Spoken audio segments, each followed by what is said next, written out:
basketball, and the Boomers, I guess you could say backs are against the wall a little bit now because it is do or die time in the Weatherford falling on Tuesday night. The Lady Eagles 51-33, the boys tough one in overtime. Let's move on. You get ready at a pair of John Marshall teams that also are going to be looking to survive and advance in this one. And it'll be unranked matchups all.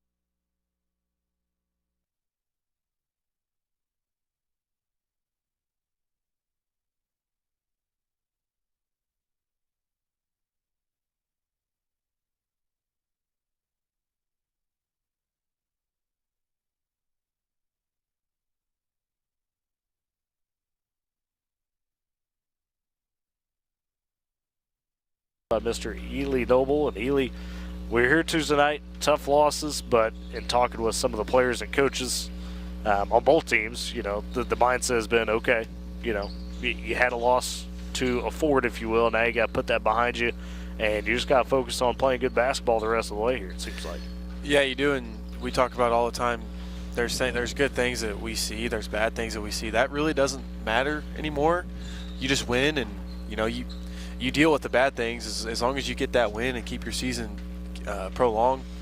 That's all that matters right now, and that's what we're here for.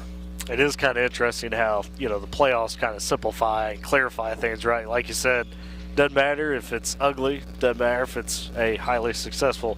As long as you keep winning, that's the goal. It doesn't get any easier than that. So you're so long into your season, your identity is found by now, and you know what you want to work towards in a game, what you don't want to see. So in terms of adjustments, there really isn't any more to make. You just play your brand of basketball and get past the next one.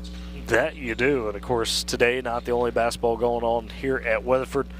Looking at some of the other classes, if you will, as well for 3A. Alva in action tonight on the boys side as they'll take on Jones in the Joan Regional there at 7:30 in the consolation bracket. The girls have punched their ticket earlier this week to the regional title game. They'll be taking on Jones as well tomorrow night in that regional clash.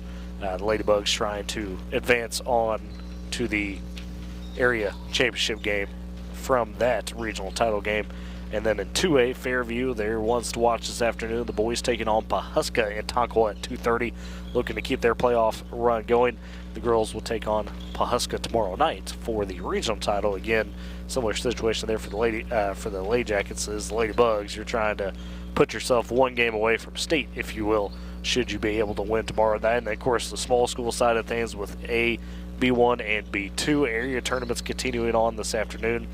Rooting on those Moreland Lady Bearcats. They're in Enid High School. Survived region prep yesterday, 26-25. They've got another good battle this afternoon, 1 o'clock against Arapahoe Butler. That area championship tonight there is Okarche against Amber Picasa at 6. On the boys' side, you got Amber Picasa at Drummond at 2:30. The area title game there is Okarche Wacomas at 7:30. Two very athletic teams. In B1, the Woodward area tournament, I had a chance to check that out yesterday. Some really good basketball, some good crowds too for those consolation games. We saw Hammond advance. They face Balco Forgan today at 1 o'clock on the girls' side. And then the girls' area title game tonight is Sealing against Calumet there. On the boys' side, it's Pond Creek Hunter against O'Keene, two unranked teams, but man, two fiery squads going at it at 2:30. One of those will advance on, the other will have their season in. And then the boys' title game tonight is Hammond against Calumet. For Class B2, the Clinton area, that has a little extra focus for us because we'll be there tonight in terms of the K101 side of things. I'll go join Michael Barnes after we finish here at Woodward and call some exciting area championship games. As you got Leedy against Chattanooga on the girls' side at 6. That has a matchup of number 3 and Leedy and number 7 Chattanooga. One of those teams punched their ticket to state tonight. The other will have to try again tomorrow.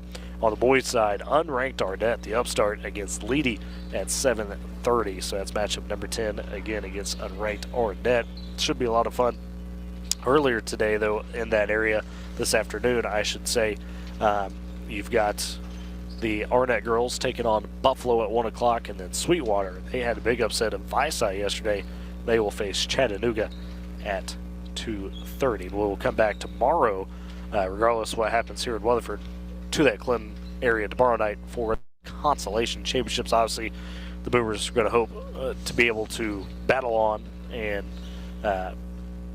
push their way into the consolation championship games tomorrow afternoon. Those would be at 1 and 2:30, should that be the case. And looking at the potential opponents there, we know on the girls' side, you do have Elk City still alive, still fighting, if you will, as they were able to take down Clinton 52-38 in regional action yesterday, and they will be taking on Community Christian today. That'll be, I say today, tonight with those games. So we won't quite know the opponent, if you will, for Woodward until after tonight. So we'll have to go into it. I don't want to say blind, but kind of, as Community Christian had lost in the Tuesday night to Bethany. So that puts them in that game against Elk City tonight. That'd be at 6 o'clock, and then the 7:30 games tonight. You've got Clinton against Bethany on the boys' side.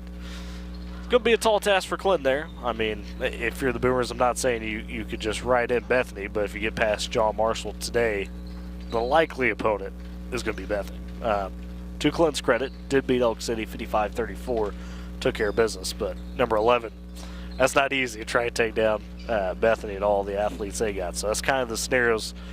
Should Woodward advance, you're looking at either Elk City or Community Christian on the girls' side, and either Bethany Clinton on the boys' side. Again, those games going to be tomorrow at 1 and 2:30. But both teams out getting warmed up, getting ready. The Boomers will be the road team today. We'll go ahead, step aside, come back and start breaking down the X's and O's between the Boomers and the Lady Bears of John Marshall. It's coming up.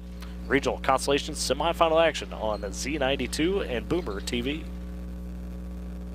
Supporting communities in every way, Sealing State Bank is thrilled to bring hometown banking closer to you with a brand new branch in Woodward. Welcome. Now offering full-service banking close to home, from personal checking and savings to home and commercial loans. Sealing State Bank has you covered.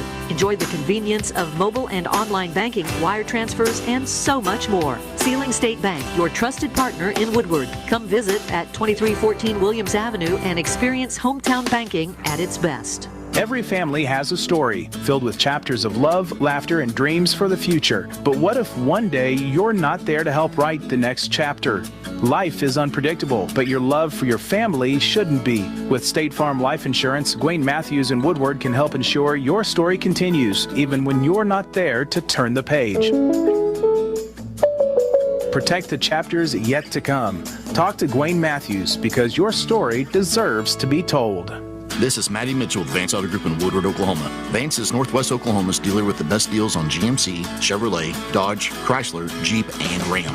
Vance also has a great selection of quality pre-owned vehicles. No matter if your credit is good, bad, or somewhere in the middle, Vance is the home of the 100% credit approval, and we almost always beat your bank.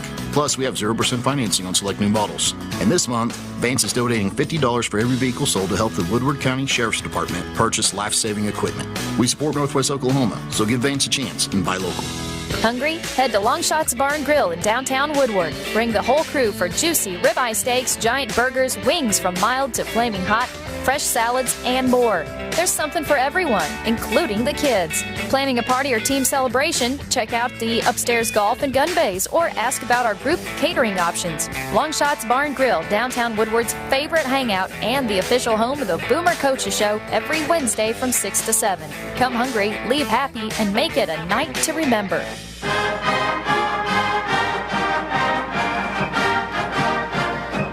And back in Weatherford, the Eagles Nest, as they call it, as we're getting set for Woodward to take on John Marshall. One of two games this afternoon here in Weatherford. The Boomers again looking to win in advance. Mentioned John Marshall on the girls' side coming in at 9-16 on the season. Schedule played kind of a mix of, lower class teams, upper class teams, if you will. Kind of some interesting results. Not a ton of common opponents, but you got a few. Anadarko, they fell to them in the Anadarko tournament, 73-29. fell to Elgin a couple times, 77-23, and then again 68-30 back on January 30th. And those wins coming against the likes of a Harding Fine Arts, Capitol Hill, Southeast, Western Heights, and the mix there, playing those teams a couple times. Class and SAS being another one of those. So it's a team that's had some big wins this season, Ely, but against those ranked teams have struggled a little bit. It's a team when you look at, the stars we expect today, Justina Brown, Asia Cates, Annie Barrow, Kai Murphy, and DeAsia Olden. A couple seniors there, a couple juniors, and a freshman in Kate. So it's a group that chemistry-wise trying to mix together. It's not a super senior-heavy group, but it's also not necessarily a young group. It's a little bit of in the middle right now for them. Yeah, it is, and you mentioned the struggle against, ranked and tough opponents. And not that Woodward's beat every ranked opponent they've played, but they have definitely played to their best against those ranked opponents. Yeah. So that's kind of a big upside to look at if you are the Boomers. You beat some of the teams that they weren't able to beat. Chemistry-wise, I think the ladies they're at their best right now in terms of playing together. That hasn't been an issue for some time now for the Boomers. So be confident coming into this one. Well, and you mentioned that we got a chance to talk to Taylor and Bailey on the Boomer Coaches Show Wednesday, as well as Coach Nathan Jones. And Taylor Bailey, we asked him about that the Elk City game. And they just kind of echoed what we had thought during the broadcast of the intensity was there. The team, despite some of those challenges in the first half offensively, were able to come together and, find a way over the top. And just they admitted, and I appreciated the honesty from this on them, in those closing moments. It was kind of funny. Bailey was like, yeah, I was nervous. I wasn't even going to think we had the win locked up until that clock struck 0. Whereas Taylor and Lexi, she said that Taylor said that her and Lexi kind of just share the mode of like, oh yeah, we got this in the bag. So the nerves were all over the place, and Ely was not a do-or-die situation in that district, but they knew the opportunity at hand, right? It gives you an extra little cushion if you could win that district championship, and you see it play out Tuesday. Obviously, you fall to Weatherford, but you're going to look to bounce back today. But now, I think with their backs against the wall, and again, we talked about this, and Coach Jones confident this, they're not afraid of these situations. I mean, and we could talk a lot about the tough schedule Woodward's played this year, but this, I think, is one of those moments where it pays off, right? Because you go into this scenario playing some of the opponents you have, you get to this consolation bracket, and yes, you're playing against teams that are hungry as well, but to be fair, John Marshall's got some talent, right? Got a little bit of size to him, but nothing crazy. I guess what I'm trying to say is it's going to be something today that despite not playing a team like John Marshall in the season, you see just about everything you could see from a team. So you can't be afraid of the moment, right? Yeah, absolutely. And I think something that you mentioned a few seconds ago was, that district game against Elk City wasn't do or die, but who says the Boomers are still playing if they don't win that game against Elk City? Exactly. I mean, you have a different schedule, different opponents, different nights. I mean, different, everything's different at that point. So maybe it could have been, the biggest one of the season. They come get past John Marshall tonight, and we'll see who we got tomorrow. And then, you look back at that Elk City game, and, these girls are like, oh, thank God we won that one. Right. Thank the Lord we were able to get over that hump against Elk City and put ourselves in a situation to get to the area tournament. So, no, this team's got a lot of confidence, albeit the records and all that, they could care less. Yeah, I mean, you kind of throw those out of the window, right? We talked about that Tuesday where, for all intents and purposes, everything's reset to 0-0. You could only afford 2 losses and you're done. So it clarifies things there. Go back to that Tuesday night game. Deja Givens, my goodness, she was tough. But she lived up to everything we talk about her. I mean, smart, high IQ player going to Southwestern next year to play basketball. She had 20, closed things down the stretch for the Boomers. You had 33. You didn't have anybody in double figures. I guess the silver lining there is that Caitlin Cole was your lead scorer with 9. Kaylee Bills had 8. Yes, like Smithville had a little bit of an off night with 6. But it didn't feel like the Boomers threw away the game. It's just one of those games, even as we went through it as a parent, it just wasn't the Boomers' night. Yeah. Shots weren't falling. Weatherford was hitting tough stuff. It just didn't work out how you wanted. Yeah, shots weren't falling, a few dry possessions here and there, and when you're playing a team like Weatherford and that's got players like Deja Givens and Talon Payne out there, you know, they're going to take advantage of the little things that you did. And, you know, off night for Lexi Mendel, she's usually the one that we get the bulk of the scoring from. So just a couple things added up in there. We could have won that game, and we were in a decent position heading into that fourth quarter. Yeah. And then Givens was Givens. You know, she was giving buckets out there in that fourth quarter. So she took care of what she needed to and got her team to, you know, into the area tournament now. So, and now it's Woodward's turn to clinch their spot there too, or get a chance to do it tomorrow. Your Givens punt in there got a hearty, maybe albeit a little sarcastic thumbs up from Chris Godwin, so who's operating things on the Boomer TV side today. You don't get reactions from him very often, so I feel I'm very proud of myself. You got something out of him that is to be proud of. Speaking of Mr. Godwin, Coach Godwin, as I should say, soccer beginning their season next week, Tuesday in Enid officially. They've got some scrimmages, I believe, tomorrow actually on the road. So wrapping up their scrimmages heading into the season. And they'll play Tuesday night in Enid to be able to begin that soccer season, boys and girls. And then their first home game is March 13th against Elgin. So you want to circle that. I believe that is a Tuesday as well, if I'm not mistaken. Yes, that'll be a week from – no, that is a Friday. My apologies. Friday the 13th. Friday the 13th. We've had a couple of those recently. So it'll be 2 weeks from today is when that home opener will be. March 13th against Elgin. And then Woodward baseball, they begin their season on Monday at home against Elk City there at the Boomer baseball field. And then they'll turn around the next day, Tuesday, take on Elk City in Elk City. And then have some home contests coming up with that. So spring sports are here. They've started. They're rolling. So excited to see that for our Boomers and excited to kind of catch them along the way, if you will. We'll maybe have to get Coach on the broadcast here in a bit. I say in a bit, it might be in the boys' game. Give us a little bit soccer preview, if you will. Talk up the team, see what we can expect from his bunch there, and maybe he could give a little insight to the girls as well. But otherwise, you know, Ely, when we look at the keys to the game today, start looking at that, this John Marshall team maybe doesn't have some of the depth that some of the other squads you played recent weeks have. For the Boomers, you know, we've got that solid 7 we've talked about now with Kaylee back to 100%. We got your starting 5, and then Ella Howard, Zoe Chavez. It's a game where maybe Woodward could push that pace a little bit, right? Something they have been able to do against some of those better opponents that like to slow it down a touch. Is that one of those things you're looking, if you're Woodward today, to say, hey, let's jump out, let's establish our tempo in the beginning of this game? I mean, if you're Coach Jones, what are you telling your girls coming into this? I think the biggest thing is just put it away. Don't leave it up to question, because this team, after watching them here and there, anything can happen in a close game with these girls. You know, put it away. Leave no doubt heading into that crunch time there in that fourth quarter, where not anything can happen. Don't leave it up to that situation. Well, to your point yesterday, I was talking about the Woodward area tournament earlier.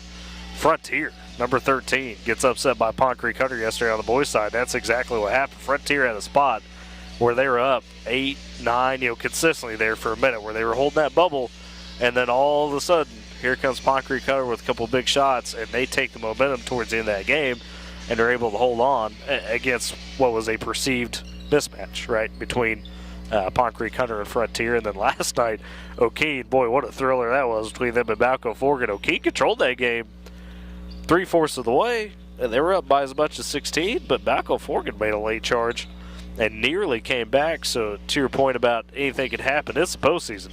Everybody realizes at this phase, it is do or die, it is go or go home, right? So as you were saying, I think that's pretty fair to be like, if you have the opportunity to emphasize that, hey, we could stretch out our advantage here, you got to be able to do that. You've got to be able to close. That's what, when you get to the postseason, that's what the good teams do, right? They come out and they close when they sense they have that opportunity. And you also got to think about, you win this game, you got to come right back and play in 24 hours.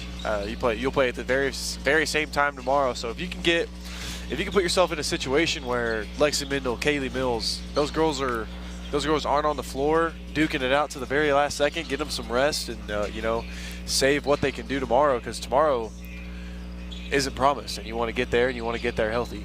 I guess the silver lining of that is, should you win today, you are going to have a little bit more rest time compared to Elk City or Community Christian, whoever comes out of that matchup, because they're playing tonight.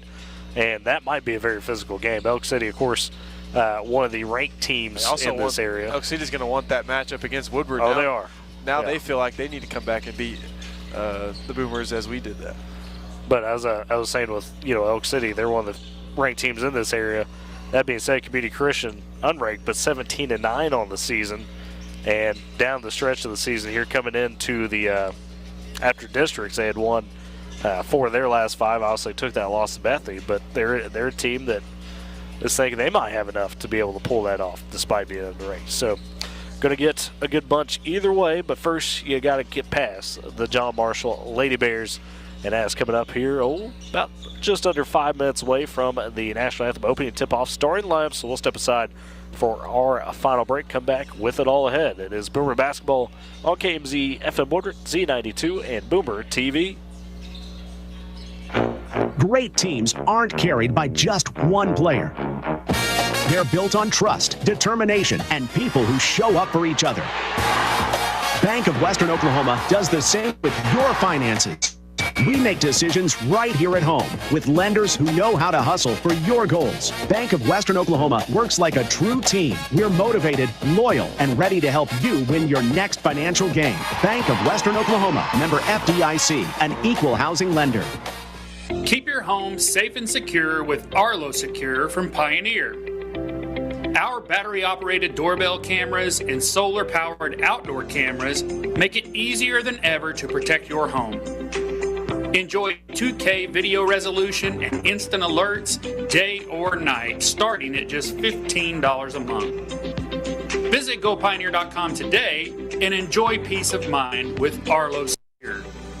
Woodward Steel, your tri-state leader in steel, wants to remind you that in addition to taking care of all your steel needs, Woodward Steel carries other important materials such as stainless, aluminum, 4-inch to 12-inch PVC pipes and fittings, and so much more. If you're in the shop or out in the field and in need of fabrication materials, don't hesitate to pick up the phone and call 580-324-8005 to talk with the staff, or visit the shop Monday through Friday, 8 a.m. to 5 p.m. at 210 48th Street in Woodward. Woodward Steel, your trusted tri-state leader in steel. You tackle an endless to-do list every day. It may seem like a thankless job. You know better. It's the little things that matter most. That's why you'll appreciate the enduring value of the Michelin Defender tire. Designed for doers like you, Michelin's longest-lasting tire keeps you on the go longer, so you have one less thing to worry about on your next road trip. Stop in today for miles of uncompromised safety and performance. Visit your local Michelin dealer, High Plains Tire, at 2220 Main in Woodward.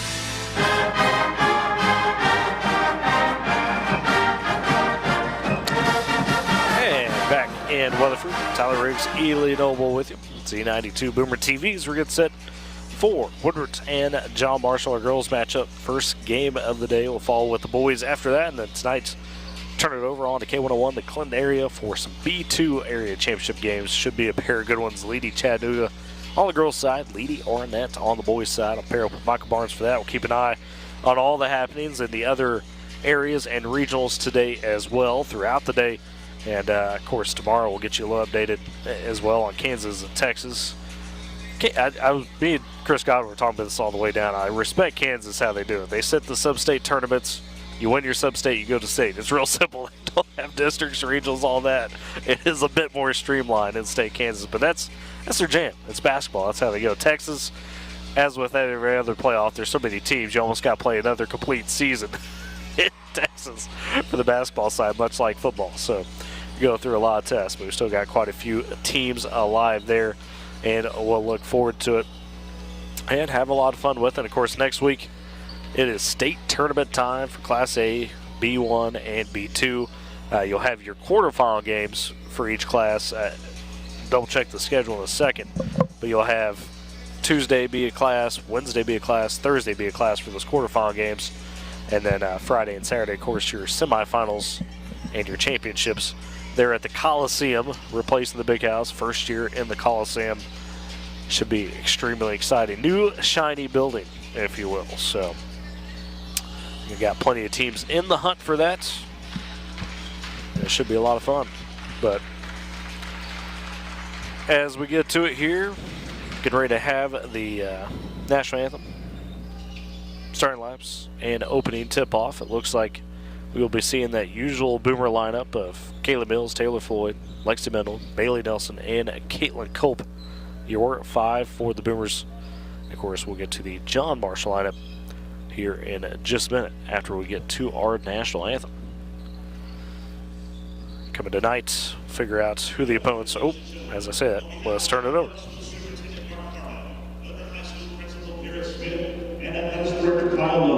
Welcome to Woodward High School and the Eagles Nest for today's action between the Woodward Boomers and the John Marshall Bears. A few reminders: restrooms are located on the upper level east in the gym and on the west side of the lobby area. Concessions are located on the upper level east in the lobby area. Woodward Public Schools is a tobacco-free school. Use of tobacco in any way, shape, or form, including vapes, is not permitted at any school facility, including this gymnasium. Also, no alcoholic beverages are allowed in the gym. Ethics, integrity, and respect are values important in our daily lives. All these important values are learned by participation in interscholastic activity programs. Coaches should set good examples for players and fans. Participants should treat officials, coaches, and opponents with respect. Fans are role models for everyone sitting around them. The things you say and the way you act is seen by every young child in this gym. Good sportsmanship, it starts with you. A public service message from other public schools in the OSSAA. This time, everyone please rise, gently remove your caps as we honor our country and remember our troops with the playing of our national anthem.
And again, the Boomers being the road team this afternoon, they'll be in those road black uniforms with the white numbers and text, the gold trimming as well on the jerseys.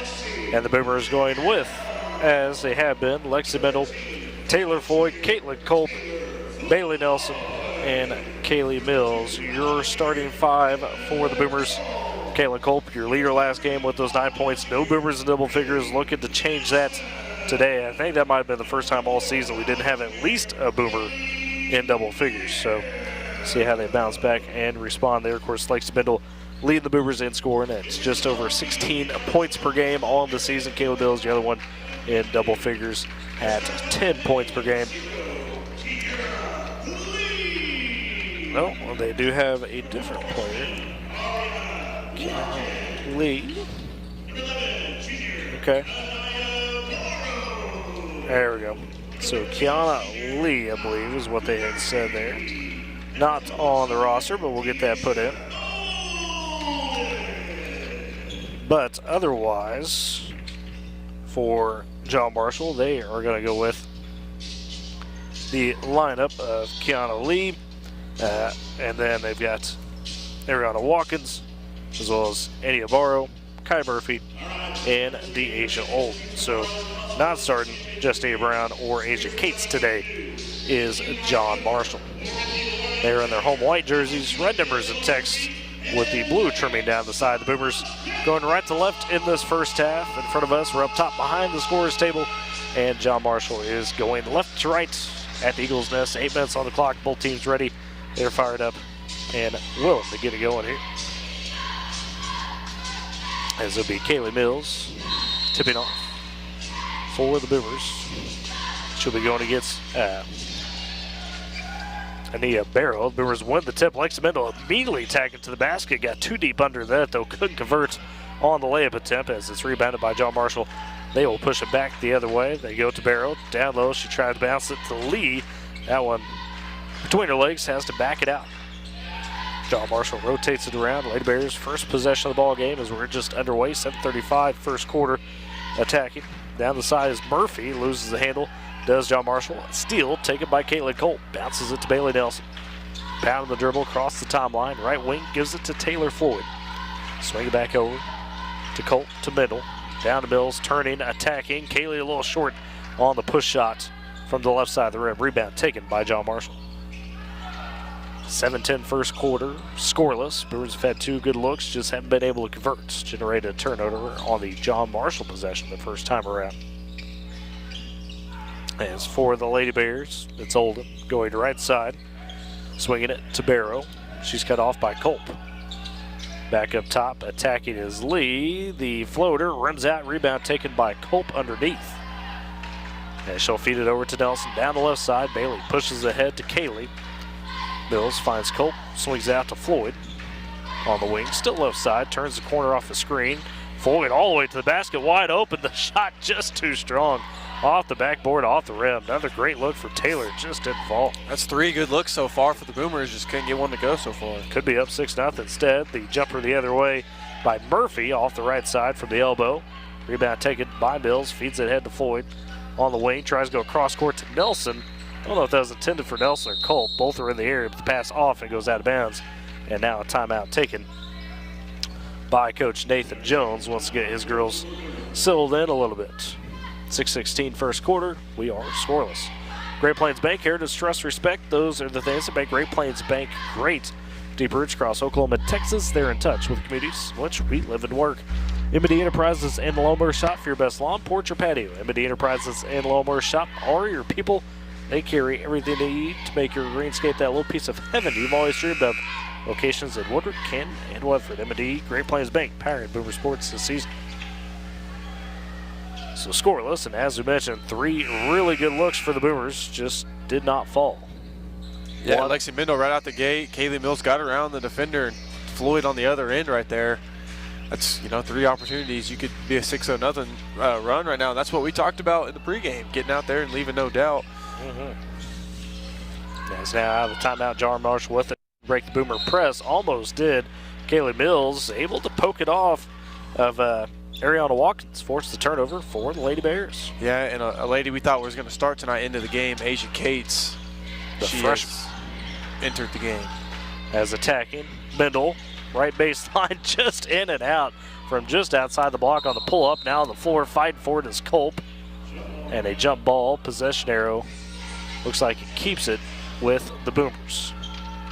Or no, excuse me, it goes to John Marshall. Yeah, that's right. Tip, so the inbound, working it ahead, is Murphy. Goes right side to Barrow, back to Murphy. Swinging on the left wing, pass loose, stolen away by Caitlin Colt. Took it away as Cates had to try to pass it towards the middle. Colt finds middle, the right corner now to Nelson. 5:35 first quarter, nobody has scored yet. Boomers have had 4 good looks not go down. That Lexi blows by everybody to the basket and pushes it home off the glass. If that one wouldn't have went in, I would have went and checked the bucket, make sure there's not something over it. Make sure we didn't have the double ribs going on either. So the Boomers lead 2-0 as we approach 5:15 in the first quarter now. Driving, a foul called as trying to take it to the basket for John Marshall was Ania Barrow. And Barrow going to go to the free throw line. And I believe Caitlin Culp called for the foul for the Boomers. And the first free throw for Barrow, high off the back rim, but no good. So it remains 2-0 with 5:16 left first quarter. That foul was indeed on Culp, her first of the game for either team. Barrow going to make sure her jersey's tucked. We'll take another chance at it. He gets college, that's not a problem anymore. Right. We actually had it, you would believe it, I believe in the Baco Forgan game last night, O'King game, we had a warning on the jersey not being tucked. Second free throw by Barrow, no good as well. So misses both. Mendel, or excuse me, that's Nelson the other way, pushes it up with the right hand and splashes it home. There we go. One shot falls, start to get the momentum. And there's the steal by Kaylee Mills on the fast break. Bounces it down to Floyd. She's cut off, though, as a reset. Double team goes up top to Culp. Culp almost tied up by Lee. Instead, bounces right side to middle in the corner. Down to Mills, working one-on-one. Shot a little short. Gets her board on Barrow. Pulls it back up and just misses, but she is fouled. And Kaylee Mills goes to the free throw line. Now the Boomers not only generating the pressure, attacking well inside. Yeah, and good job there from Mills on the offensive glass. Missed it twice, stayed with it, kept the possession on Barrow, and eventually forced a foul. And Barrow did get that foul. First free throw for Mills, off the mark. And Ella Howard steps in. Taylor Floyd out for the Boomers, so first minutes for Ella Howard today. It's Kaylee. Second free throw on the way. That one falls, so she splits the pair.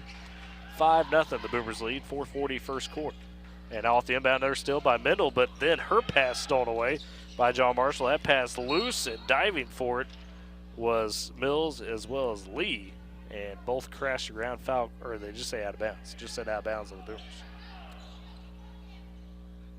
So it will be Brown inbounding it for John Marshall. Goes to Lee, back to Brown, then she travels with it as Kaylee Mills steps up and cuts her off at the top.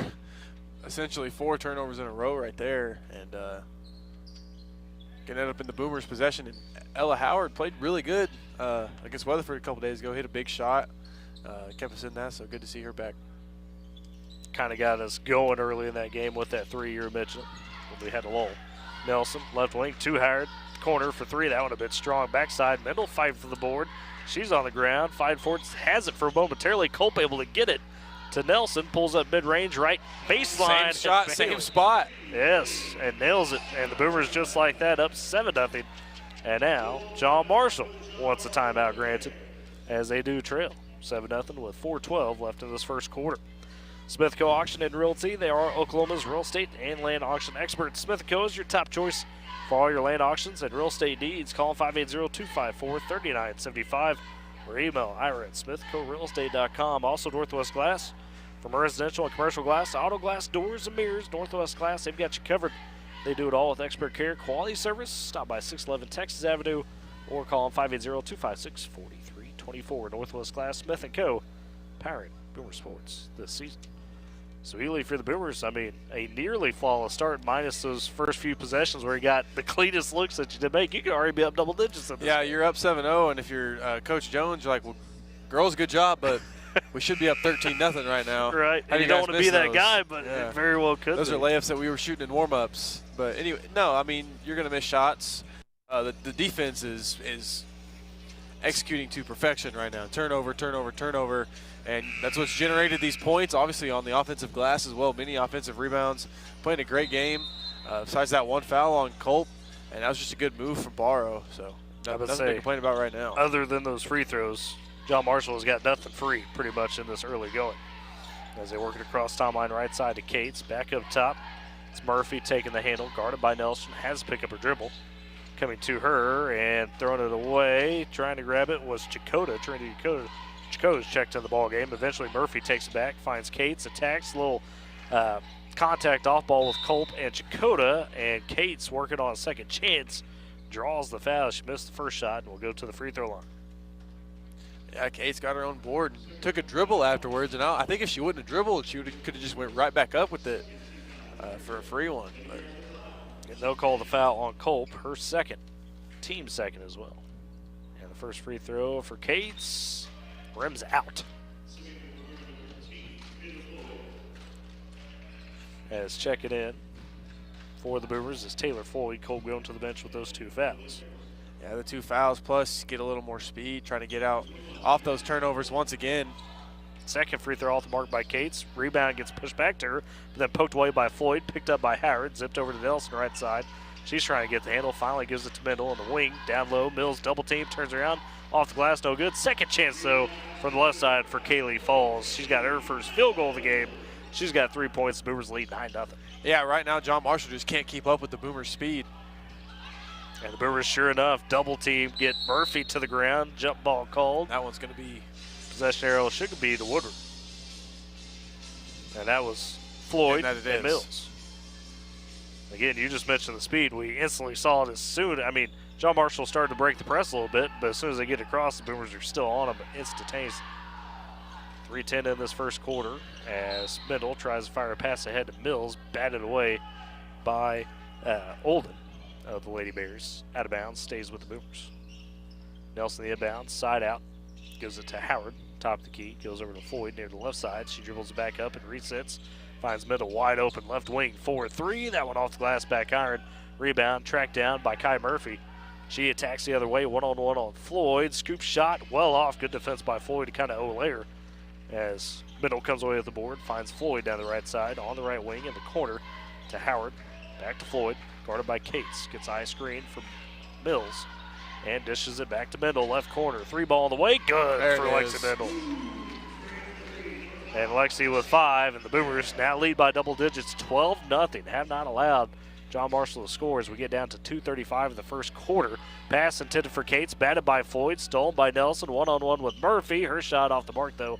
Cates flies in, or excuse me, Olden flies in, takes the rebound, and jump ball possession arrow this time to John Marshall. Now, if you want to critique every little thing, Boomers could have done a way better job on that transition opportunity right there. It was a 4-on-1, had many opportunities to correct that one. But right now the Boomers can sense the advantage they have on John Marshall, and it's just making it flare out just a little bit more to the Boomers' credit. Zoe Chavez checks in. She'll take out Bailey Nelson. First miss for Chavez. Cates trying to attack the freshman, draws the foul in the paint. Cates, we talked about John Marshall having a little bit of size. Cates, being a freshman, looks promising for this John Marshall team. Good height to her, not afraid to attack, and she's getting to the line again. Yeah, just got to hit a free throw, get on the board for them. They have missed their first 4 free throws of John Marshall. First foul on Lexi Mendel, by the way, third of the quarter for the Boomers.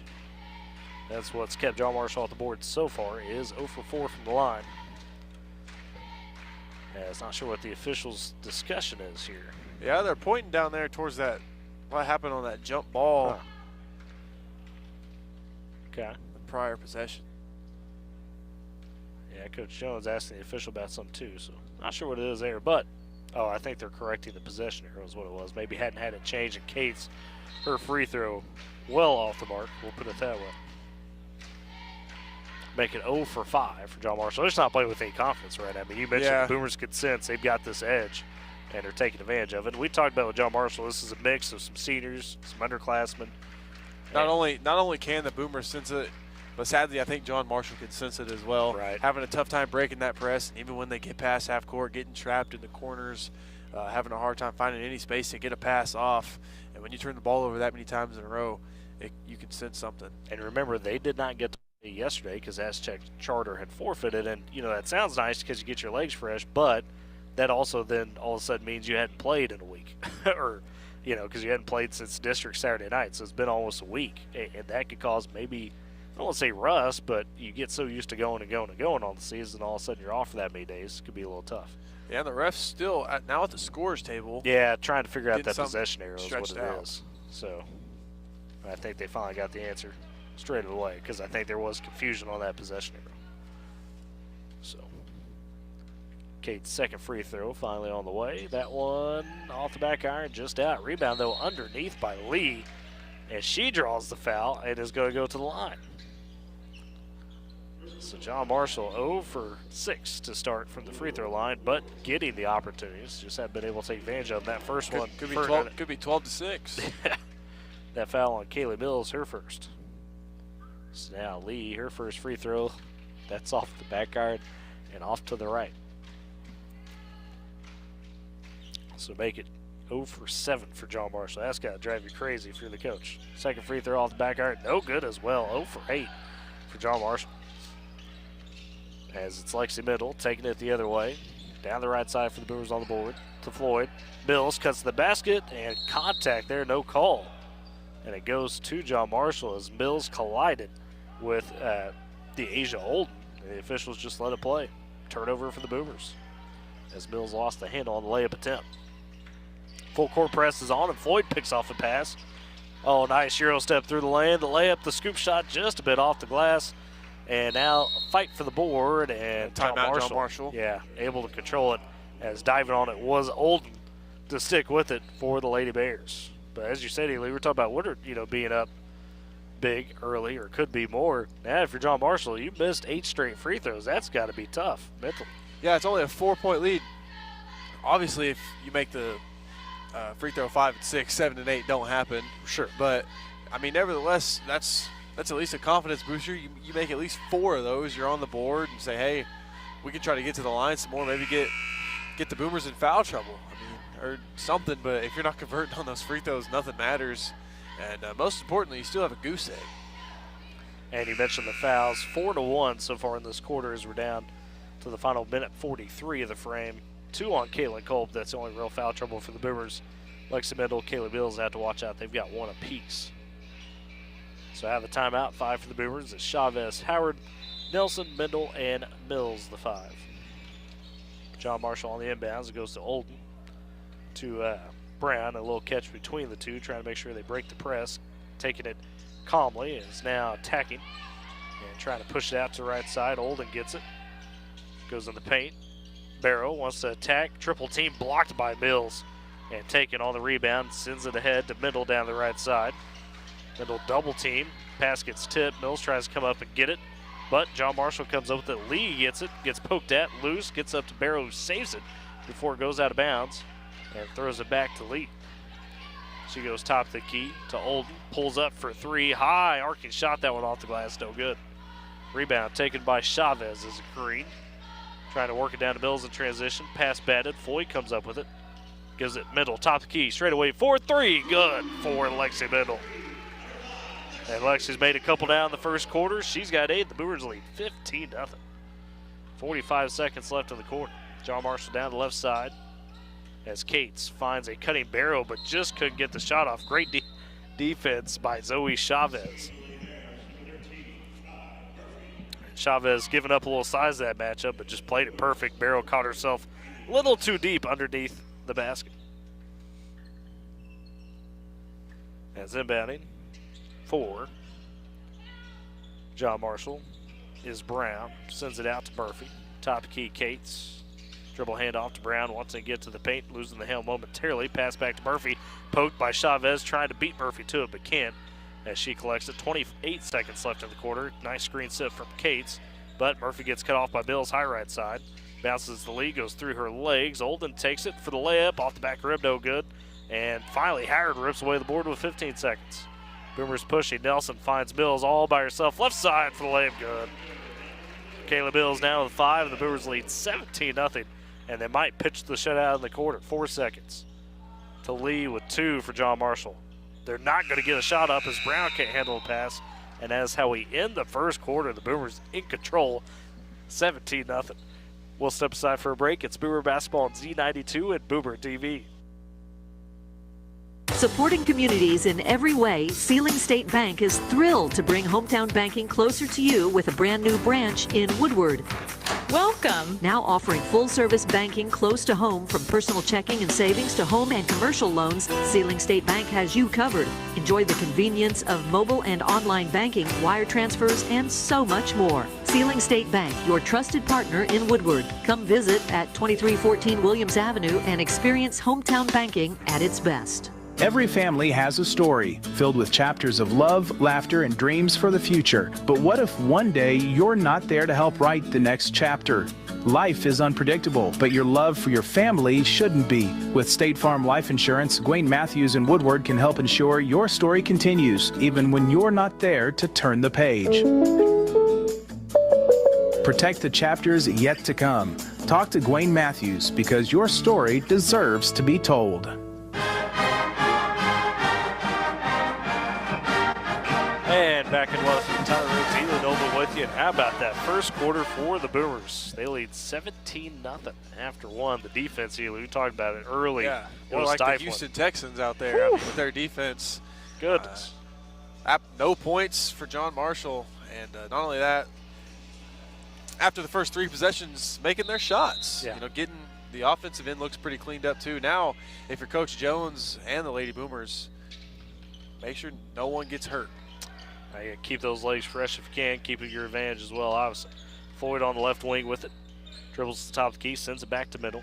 Goes back to Floyd up top. Free throw line. Nelson zips it out to Chavez for 3. That one a bit strong. Rebound, though. Mendel trying to track it down. Does. Keeps the possession alive for the Boomers as Floyd gets it top of the key. Back to Mendel. Pull up. Mid-range. Baseline. Too strong. That was a great move, though, and quick. A little jab step. You love that.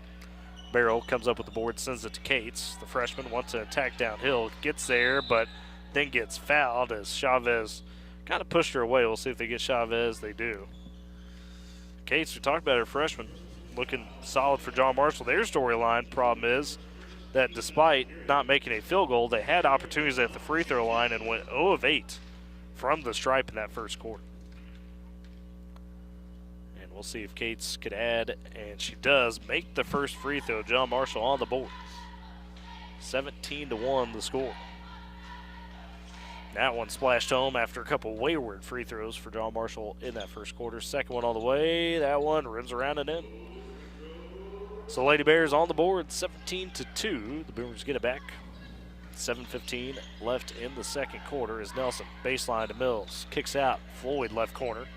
Swings it back to Nelson on the right wing. And Nelson with a little jab step, and they say she dragged the foot, traveled with it. Kind of crow hopped, and that'll get you. I think carry is the correct call, in my opinion, there. But nevertheless, turnover doesn't matter. So 7:05 left in the half. Double team comes to Cates. Chavez. Nelson on her. Pass batted. Floyd takes it away for the Boomers. Floyd might have a double-double in points and steals today. Yeah. Boomer defense is on her in the press. Right wing, it goes to Nelson. Picks it up, gives it to Chavez, top of the key. She is guarded tightly by Watkins. Elbow to Floyd. Bounce pass to Bills on the baseline, trying to go under and blocked by a Promise Jeffrey, who's in the ball game for the first time. And John Marshall comes up with the rebound. Is taking it down as Barrow. She gives it to Cates, dribbling and lost the handle of it. And they say to the Boomers, Cates looked like she maybe stepped on, either got stepped on or kind of knocked knees with one of the Boomers. She comes up limping a little bit. Yeah, she's gonna have to come out of the game, and it looks like it could be something going on with her shin. Yeah. Looks like it might have hit a foot on her shin or something or the other. Get a couple substitutions. Always tough there. As Howard for Chavez swap as well as Colt for Mills. And Colt playing with those two fouls. Didn't get to see her basically in the back half of that first quarter due to those two fouls. And Promise Jeffrey checks out for John Marshall. Kai Murphy in. For the Boomers, it's Floyd, Colt, Mendel, Nelson, and Howard. Now some confusion with the scorers table, making sure, I guess, on the substitution there. The officials say we're all good. Yeah, Promise Jeffrey had actually subbed in on that dead ball, and then the coaches subbed her back out, so just make sure they get that cleaned up. 6:25 left in the half. Boomers lead 17-2. It's Colt top of the key, goes right wing to Floyd. She'll pump, she'll drive, layup no good, but she is fouled. Taylor Floyd to the line for a pair of free throws. Love this new confidence from Floyd we've seen recently, you know, driving in transition, trying to split defenders and getting inside, going up, getting some free throws. It's good to see. Kai Murphy picks up her first for the Lady Bears. First free throw for Floyd up, and that one is good. So Floyd with a point. It's especially good to see for next year. You're losing your main ball handler, and you see maybe Taylor Floyd can step up and do that for him. You're expecting girls like Zoe Chavez to do that kind of thing as well, though. And a steal by Floyd. Another layup attempt. That one too strong, though. Cates, that would be Barrow takes it away. And she'll send it over to Watkins. Now three-pointer all the way for Murphy. That's a bit too strong. Rebound batted around. Howard comes up with it, sends it to Middle. 2-on-2 the other way. Middle goes 1-on-1. The layup, good, and one for Lexi Middle. She's got 10. The Boomers lead 21-2 with the chance for one more. And that foul called to Ariana Watkins. And that is her first, team second. Substitution for the Boomers, Cadence Boring coming in. Seeing some early minutes, Cadence. And again, you mentioned it, right? Like, keep the legs fresh. Make sure everybody said that earlier when you got this big advantage. Squeeze those minutes when you can. Free throw by Mendel. In this pregame that we mentioned is not having to have, you know, Lexi Mendel, Caitlin Colt, Kaylee Mills finish the game. If you keep trending this way, they're not going to have to. Mendel with the steal on the press again by the Boomers. Top of the key, tries to go right side to Nelson. That one She slips through her hands. pulled a Tyler Riggs on that one. Couldn't quite come up with it. I'll have you know, sir, Save it. I had the best hands for any guy. Well, never mind. I'll save it. Turnover by John Marshall the other way as Murphy overthrows the pass to Barrow. So that's the thing for John Marshall. Anytime they get a little momentum, they just haven't been able to take advantage of it, in this first half. 5:20 left in the half. Boomers lead 21-2. Boring on the left elbow, double team. Passes out to Floyd on the right side. In the corner, goes to Nelson. One to attack, kicks out. Floyd top of key, swings over to Howard. Thinks better of the shot. Good ball movement by the Boomers in the half court. Decent defensive possession for John Marshall right now, though. Until Howard now gets open for three. Takes that off the back rim. It goes. Rebound fought for. Poked by Boring. Nelson comes up with it. Boomers extend the possession again as Floyd goes to Nelson right side. Takes the three. That one a little deep and a little off for Bailey. As the rebound fought for. Jump ball. Possession arrow goes to John Marshall. 4:45 left in the half. Boomers in control as Cates down the left side for John Marshall. Breaks the press. Attacking. Gets to the paint. Loses the handle go, though. It's a great job by Cates Bourne to step up and kind of poke it off of Asia Cates, the freshman. Chavez, Mills back in, and that's going to take out Mendel and Nelson. Mendel goes to the bench with 10 points, leading all scorers in this one. I got to say, it's a little weird. I don't think I've seen Lexi Mendel get subbed out in a game for 3 or 4 games now. Like, it happens, but it's just very quick and you miss it, right? And then she's back in pretty much instantaneously if she does get subbed out. Chavez, pull-up jumper just outside the right elbow. That one a bit strong.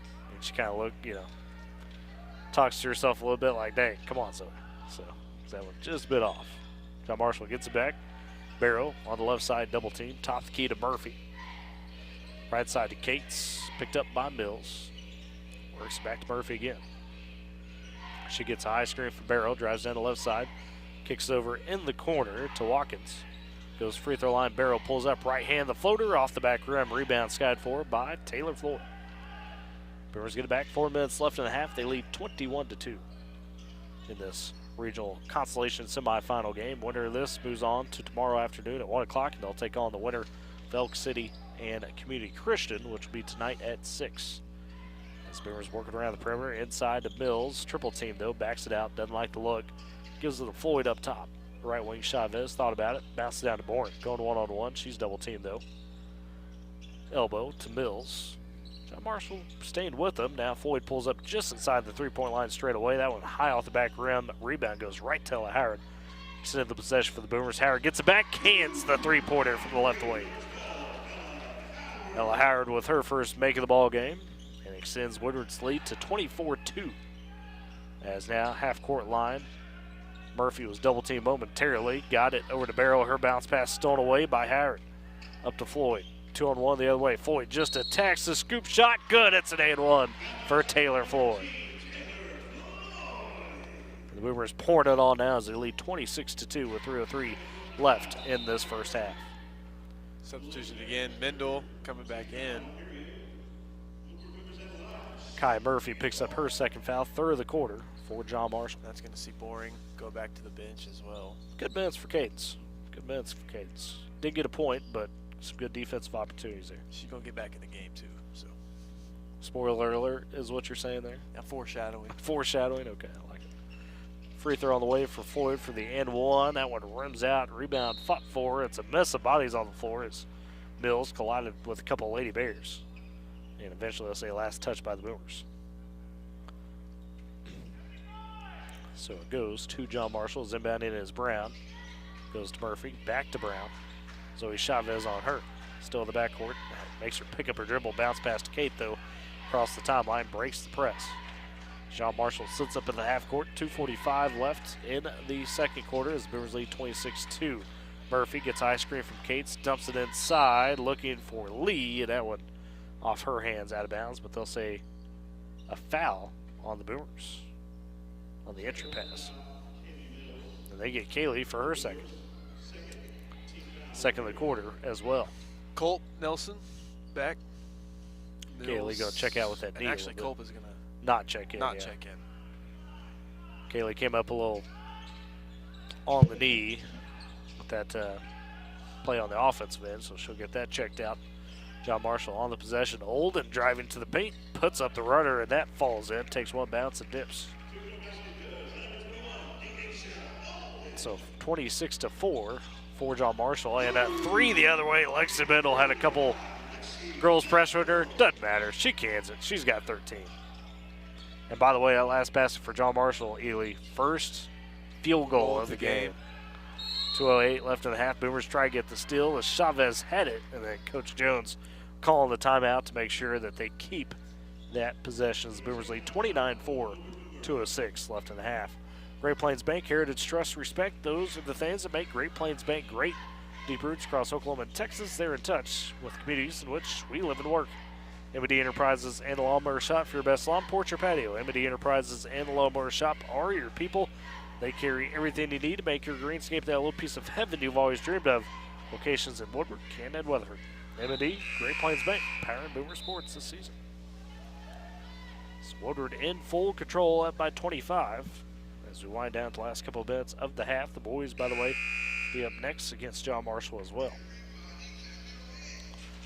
Bears there, played a tough schedule thus far. We'll get to it in the pregame, but going to be an athletic team you're going to have to deal with. That's kind of the profile we've gotten from them, is athletic, but a team that, you know, as you see with a lot of teams that are more middle of the road in terms of record, could do some good things, but sometimes a little inconsistent. As out of the timeout, Woodward with it. Howard on the right wing double team. Gets it to middle, to Nelson in the corner. Back to middle, cutting to the basket. Her shot high off the glass, off the rim, bounces off. Rebound taken by Olden and the Lady Bears. They work it ahead to Cates. Zips it down to Lee. Good pass. Shot too strong. Good defense by Howard on the pressure. Rebound taken by Nelson. Minute 40 left in the half. Boomers lead 29-4. Nelson goes cross court to Howard across the timeline. Lukamle gives it to Taylor Floyd, top of the key. Floyd bouncing left wing to Chavez in the corner to Howard. John Marshall trying to stick to that zone to make the Boomers working around. Floyd on the right wing, up top to middle. Left side Howard in the corner. Nelson tees up the three. That one off the mark. Rebound.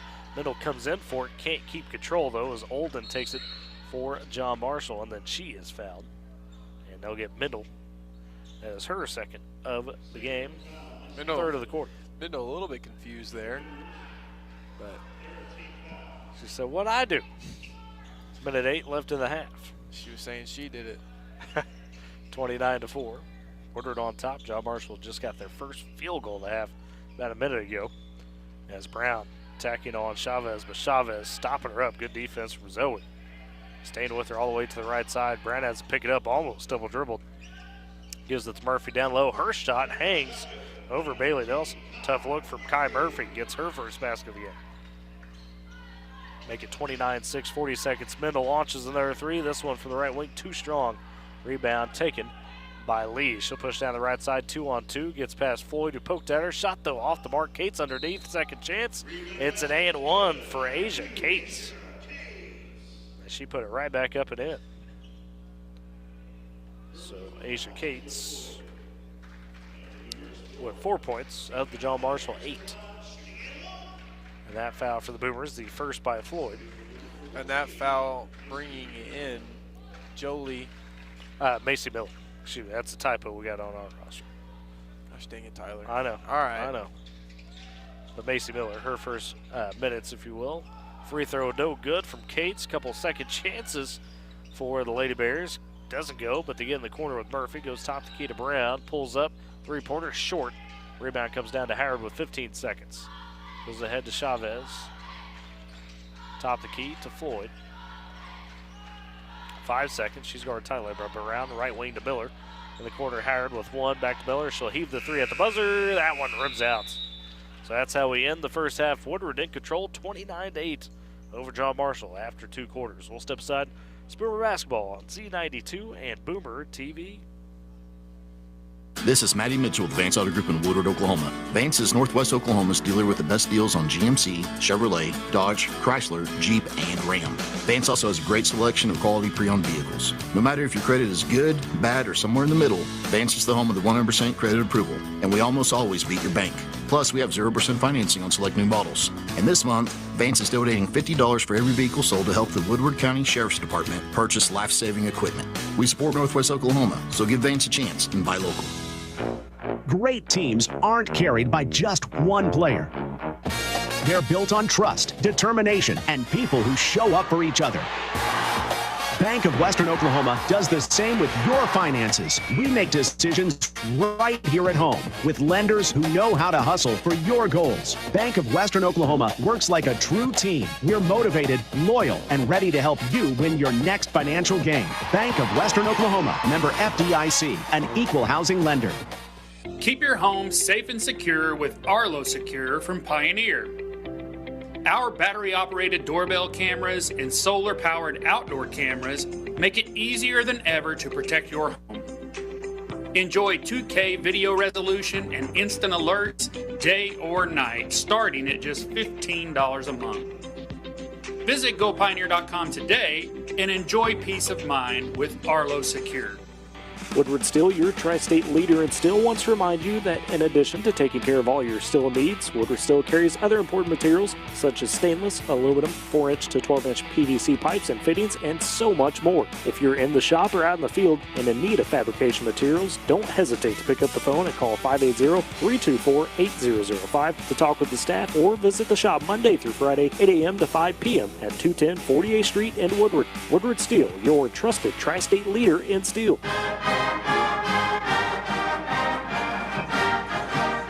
At the half, in Weatherford, it's Woodward on top of John Marshall, 29-8 at the break. Let's take a look at your halftime stats. The Boomers won the first quarter, 17-0. Shut out the Bears in that fray, and then they take the second quarter, 12-8. As for your lead scorers, it's Lexi Mendel returning to form. She's got 13 in this game, as she's got 3 3-pointers to go with her 13 points.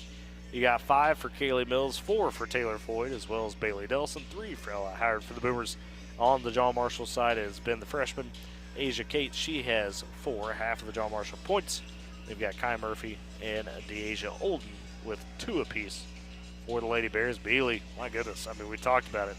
Can't ask for much more if you're the Boomer coaching staff in that first half. No, you can't, and obviously if you're a team that watches film and studies your opponent before the game, you would have known coming into this game you have the upper edge in most aspects of basketball or of the game, and they did a great job of proving that early on, getting out to a quick, hot start, imposing their will in every sort of way, up 21 points at the half, and if you're the 7 or 8 that get those consistent minutes, you're feeling pretty good about this second half. And you can start looking forward to tomorrow. The big deal for John Marshall in that first half, we talked about in the first quarter, they went 0 of 8 in that first quarter on free throws. For the half, just 2 of 11 for the Lady Bears. Asia Cates made the 2 free throws. Boomers just 3 of 6 in that first half, but didn't really necessarily need the free throws. As far as the foul situation, the Lady Bears, Kai Murphy with 2 fouls. She's really the only one with foul trouble, as Ariana Watkins and Ania Barrow with 1 apiece. For the Boomers, had a few more fouls called on them, 8 total. In terms of anybody in foul trouble, you had Lexi Mendel with 2, Caitlin Culp with 2, Kaylee Mills with 2. So luckily for them, with the way this game's going, I don't think you're necessarily going to have to worry about them getting a third foul. If they do, you've got plenty of a lead. I think you'll be okay for the Boomers as long as you keep things steady. Talked about a lot of other action going on in terms of this afternoon across classes A, B1, and B2, and those area consolation semifinal games, I should say. Some good matchups on hand right now. Thomas, they're ranked number 19, and they trail Wellston 22-18 at the half in Class A. Also, Moreland at the half, leading Arapahoe Butler 24-18. Is Moreland trying to clinch their spots in the consolation championship game there tomorrow night. That's taking place at Enid High School. Should Moreland win, they would play the loser of Amber Picasa and Okarche. That is the area championship game tonight at 6 o'clock at Eden High School in Class B1. How about this? Maybe an upset alert. Balco Ford, by the report, leads Hammond 19-12 at the half. That one taking place at Woodward High School right now. Be crazy to see one of those teams go home. Two really good ball clubs there. And then you look at B2, score of interest. Talk about potential upset alert. Arnett doing everything they can to try to hold off Buffalo right now. It is 31-29 at the half in favor of Arnett. Buffalo unranked. Great story there with Coach Ryan Nelson. Arnett, obviously, state runner-up last year, trying to work their way back to the state tournament. And the loser of that game, or the winner of that game, excuse me, would play the loser of the game we'll have tonight on K101 between Chattanooga and Leedy. That would be tomorrow night at 6 o'clock for one of those teams advancing. Obviously, we'll keep updated on the boys' side when things come along there. And I got some boys' teams to watch this afternoon in the upper classes. Fairview being one of those. They'll take on Pawhuska, 2:30 there in Tonkawa as part of their regional consolation matchups. So, and then the Alva boys tonight will play at 7:30 as they'll look to advance on as they will play Jones. That's a tough matchup, of course. Jones in Jones for that regional in the consolation side of the bracket. But here in Weatherford, it's Woodward leading at the half over the John Marshall Lady Bears 29-8. We'll step aside, come back with your keys to the second half and the second half. It's Boomer Basketball on Z92 and Boomer TV. Supporting communities in every way, Sealing State Bank is thrilled to bring hometown banking closer to you with a brand new branch in Woodward. Welcome. Now offering full-service banking close to home, from personal checking and savings to home and commercial loans, Sealing State Bank has you covered. Enjoy the convenience of mobile and online banking, wire transfers, and so much more. Sealing State Bank, your trusted partner in Woodward. Come visit at 2314 Williams Avenue and experience hometown banking at its best. Every family has a story filled with chapters of love, laughter, and dreams for the future. But what if one day you're not there to help write the next chapter? Life is unpredictable, but your love for your family shouldn't be. With State Farm Life Insurance, Gwayne Matthews and Woodward can help ensure your story continues, even when you're not there to turn the page. Protect the chapters yet to come. Talk to Gwayne Matthews, because your story deserves to be told. Hungry? Head to Longshot's Bar and Grill in downtown Woodward. Bring the whole crew for juicy ribeye steaks, giant burgers, wings from mild to flaming hot, fresh salads, and more. There's something for everyone, including the kids. Planning a party or team celebration? Check out the upstairs golf and gun bays or ask about our group catering options. Longshot's Bar and Grill, downtown Woodward's favorite hangout and the official home of the Boomer Coaches Show every Wednesday from 6 to 7. Come hungry, leave happy, and make it a night to remember. You know, nowadays it seems like nothing is built to last. Like phones, appliances, cars, computers. But the new Michelin Defender 2-tire is designed to outlast. With a quiet and comfortable ride, you'll have the confidence you need on the roads, whether they're wet or dry. So goodbye to short-lived, and hello to something that lasts. Visit your Michelin dealer, High Plains Tire, at 2220 Main in Woodward.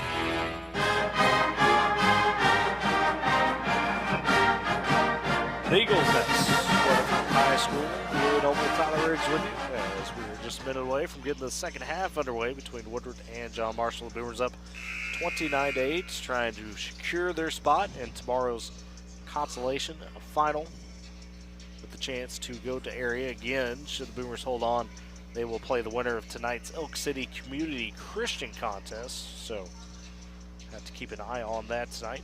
Could see that rematch with Elk City, which would be interesting, but Community Christian, don't count them out. Good team as well. But ideally for the Boomers here as you get your little second half workout in there. With the reverse Are you talking dips. to me? You talking to me? Yeah, were those the reverse dips? What'd you pull out there?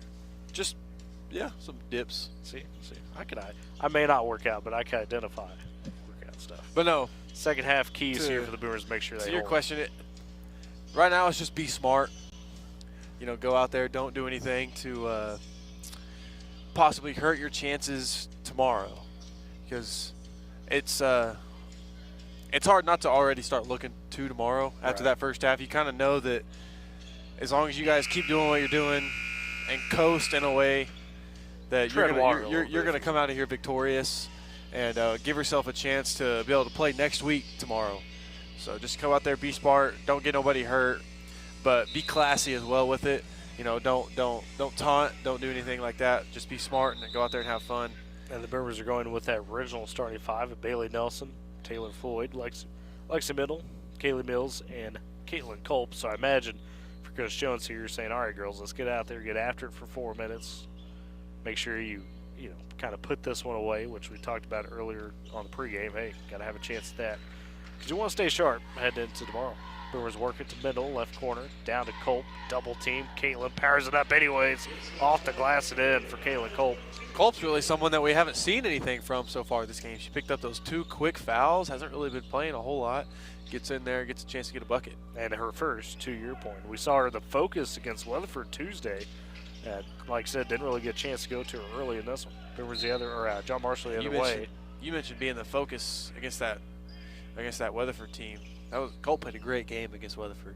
She did all she could. Might have been her best game as a Boomer. She played really well. Yeah, the Boomers realized they had advantage down low with her, just couldn't get to it enough, unfortunately.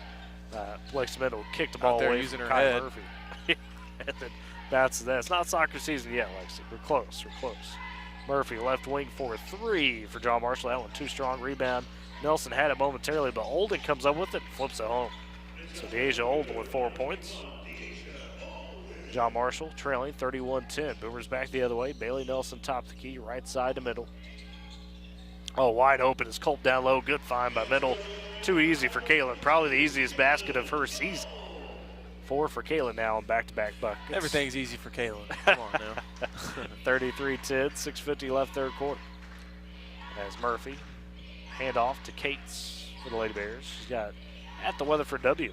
Checked by Bailey Nelson. Gets a high screen from Lee. Gives it back to her.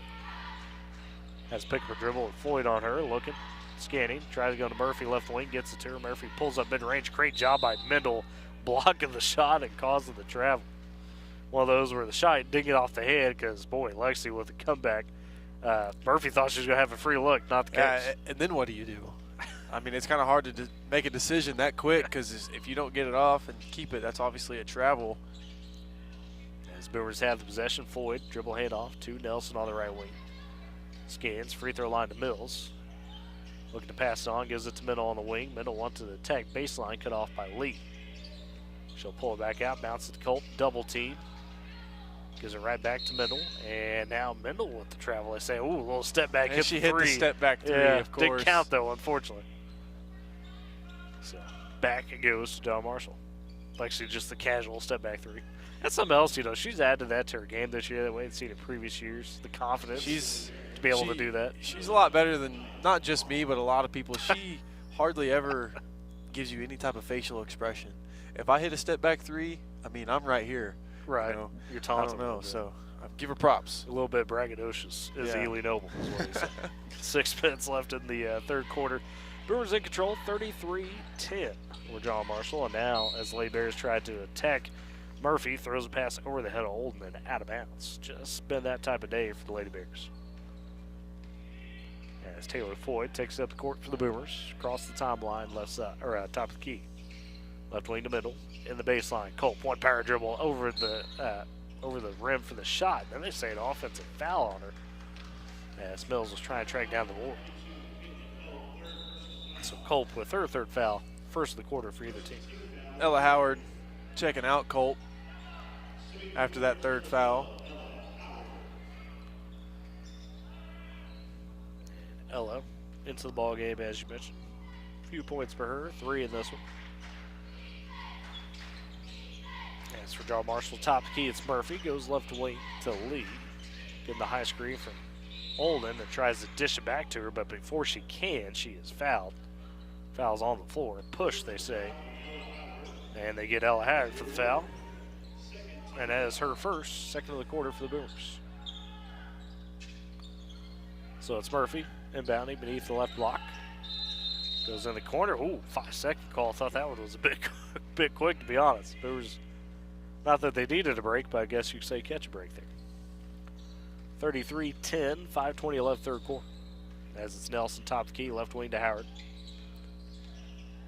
Sends it back to Mendel, near the corner, baseline to Mills, but that pass is a bit high. Not Mendel. Mills kind of mistimed her jump there, jumped just a bit too early, and then landed on her feet as the ball went by. I think that still would have been a pretty tough catch, though, either way. That was a rocket Probably. by Alexi. As cross timeline goes Murphy. Left wing to Lee. Scans, gets a high screen, but it's cut off by Floyd. Back in the corner, Murphy trying to dump it down, and Kaylee runs in, steals away, but her pass tipped. Howard comes up with it, keeps it alive to Nelson, to Floyd across the timeline. Right wing in the corner goes to Nelson. Pumps one to attack, cut off. Hands back off to Floyd. He's got on that wing. Gets Howard on the backside. Howard trying to cut baseline. Sends it back out. Mendel thought about the three. Instead, just pulls it back out. She'll dribble top the key. Floyd, free throw line. Howard left wing, thought about the three. Dumped it down to Mills. Working through a double team. A high shot off the left side of the rim, and it's poked around and comes to Taylor Floyd. Right wing, Nelson open. Takes the three. That one just rims out for Taylor underneath. Mills, with the second chance, third chance maybe, and she's fouled. It goes to the free throw line.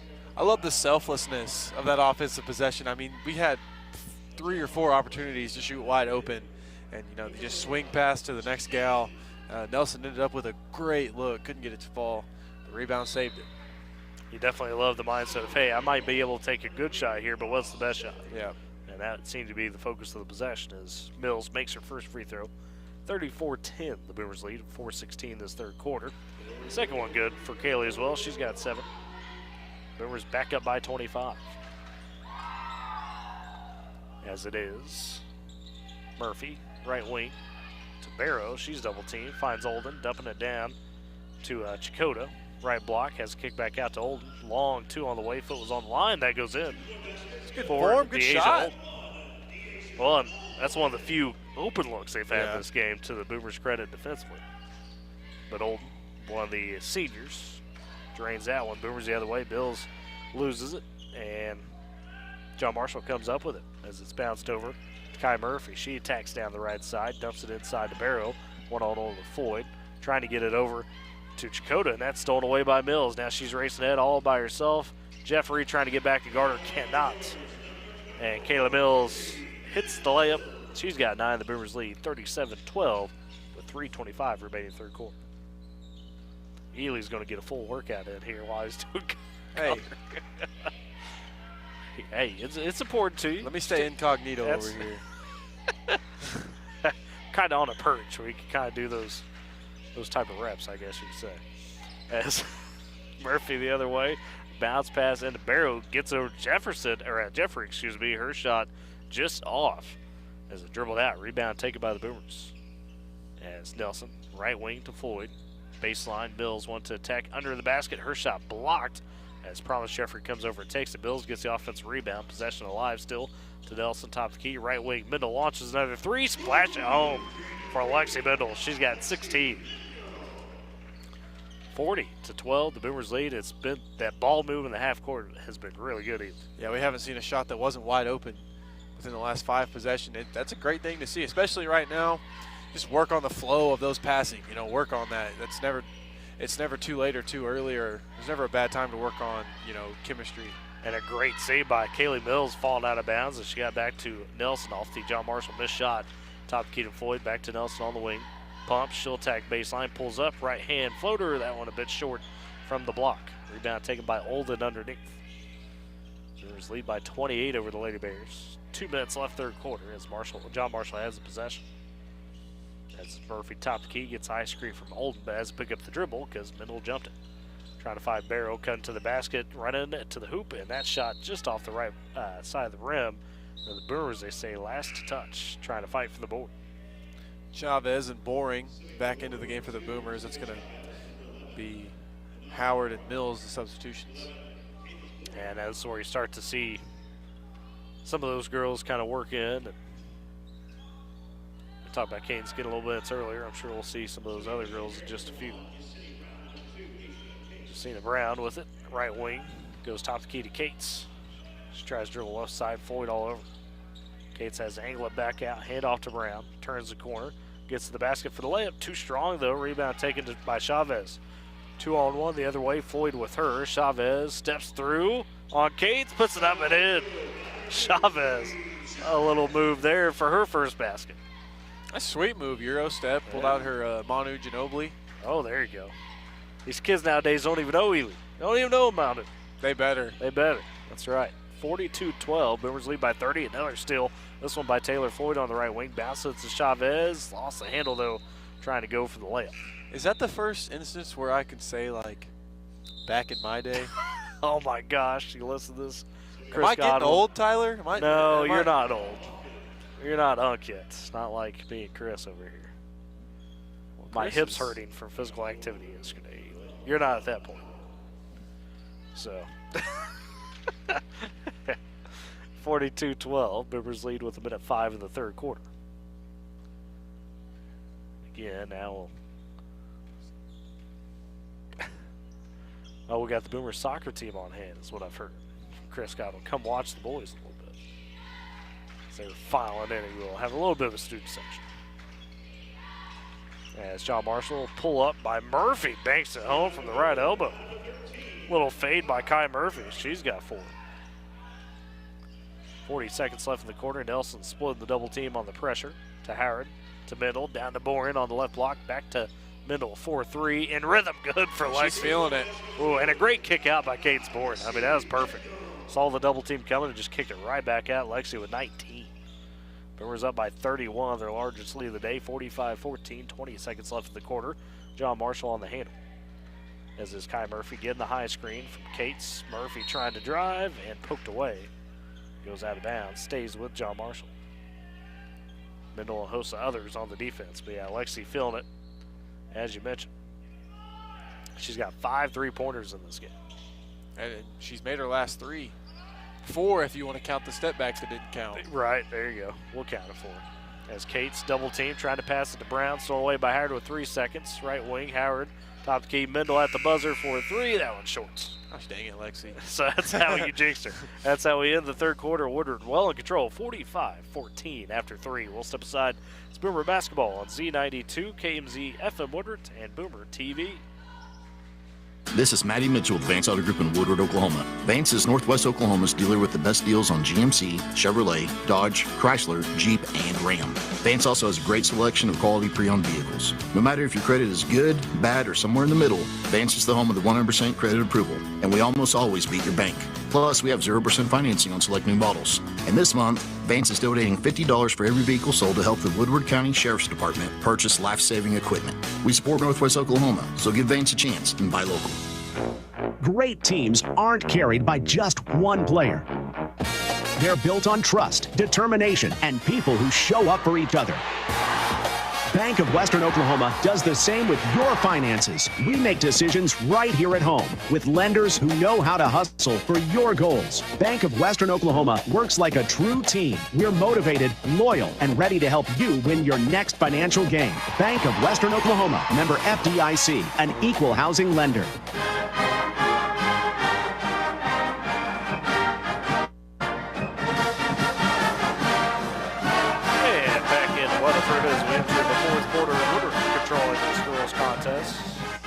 Oh, they say 44-14 because I think they counted that last shot by Lexi as a 2 after some discussion instead of a 3.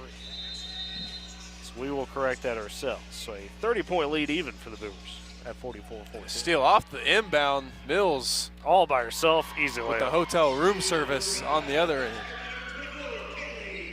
Kaylee with 11. She joins Lexi in double figures. And the Boomers the 5 to start this fourth quarter is Chavez, Mills, Boren, Floyd, and Mendel.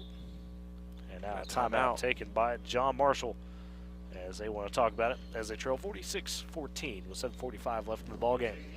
Smith & Co. Auction and Realty. They are Oklahoma's real estate and land auction experts. Smith & Co. is your top choice for all your land auctions and real estate needs. Call them 580-254-3975 or email Ira at smithcorealestate.com. Northwest Glass, from residential and commercial glass to auto glass doors and mirrors. Northwest Glass, they've got you covered. They do it all with expert care and quality service. Stop by 611 Texas Avenue or call them 580-256-4324. Northwest Glass, Smith & Co. powering Boomer Sports this season. As Boomers look like they will, barring something absolutely wild, advance on to tomorrow afternoon. And again, await either Elk City or Community Christian. We won't, unfortunately, have that update for you today because they'll play tonight here at 6 o'clock. It'd be poetic to face Elk play City Elk City again. in the end of districts. Is essentially, only one game played, and then in the end of regionals to get to area. Off the inbound, a steal from Kaylee Mills, but then stolen right back. And Jacina Brown able to lay it home for John Marshall after the steal. So her first basket makes it 46-16. The Boomers controls. They go back the other way. Floyd, left wing to Chavez. Trying to pull it mid-range. Blocked from behind by Lee. 2-on-1 the other way. Back to Brown. 1-on-1 now with Floyd. To Lee. The shot no good, but she's fouled and is going to the free throw line. That one charged to Taylor Floyd. Her first of the quarter for either team. 7:14 left in the ball game. Boomers lead 46-16. And Lee, couple dribbles, first free throw up, off the back iron, no good. That has plagued John Marshall today. In terms of free throws, they are 2 of 12. It's an extra 10 points. It is. It's still a 20-point deficit if you're John Marshall. Now 19. Free throw off the mark, no good again from Lee. Rebound goes to the Boomers. Floyd gets at the Mills. Mendel the other way, all by herself off the bounce pass from Mills. Layup good. Lexi now with 20 points in the ballgame. Big bounce back for Lexi today after that 6-point performance Tuesday night. It's good to have this kind of a game, especially for her and really anybody to get that confidence going into that big game tomorrow. As it's Olden the other way for John Marshall. She attacks her shot, blocked though by Mills, but then Kaylee picks up the foul underneath on Lee, who had caught the second chance opportunity. And so Lee going back to the free throw line. And it's the second of the quarter. 6:42 left in the ball game. Woodward ahead, 48-16. Lee missed the last two on the last trip. First one though, rims out again. Has not been there for John Marshall at the line. Now we got some more substitutions. Ella Howard, Caitlin Colt, Bailey Nelson back in. Taking out Lexi Mendel, Taylor Floyd, and Kate Sport. Didn't mean to jive you, Mom. Anyways. Just playing. Second free throw good for Lee. That's her first. Make it 48-17, favor the Boomers. As Howard back the other way, and timeout taken by Coach Jones. Yeah, Nelson got herself into some trouble right there at the half-court line.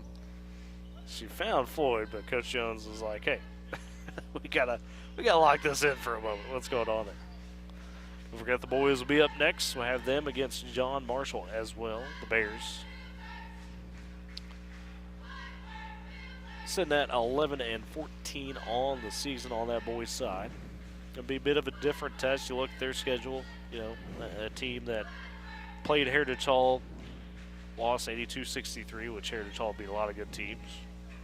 Anadarko only lost by 5 in the Anadarko tournament there to them.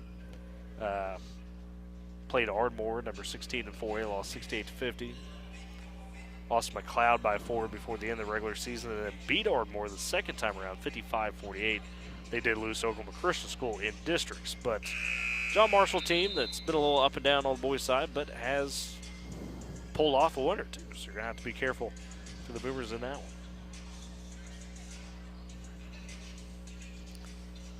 As out of the timeout, Woodward on the possession as they lead 48-17. It'll be Colt, Mills, Howard, Chavez, and Nelson your 5. So no Taylor Floyd or Lexi Mendel on the floor. Yeah, and I'd be shocked if you see any more starters come back into the game that already aren't on the floor. As double team by Howard is double team, gets passed over to Culp after it's batted. She finds Chavez in the left corner, goes to Nelson.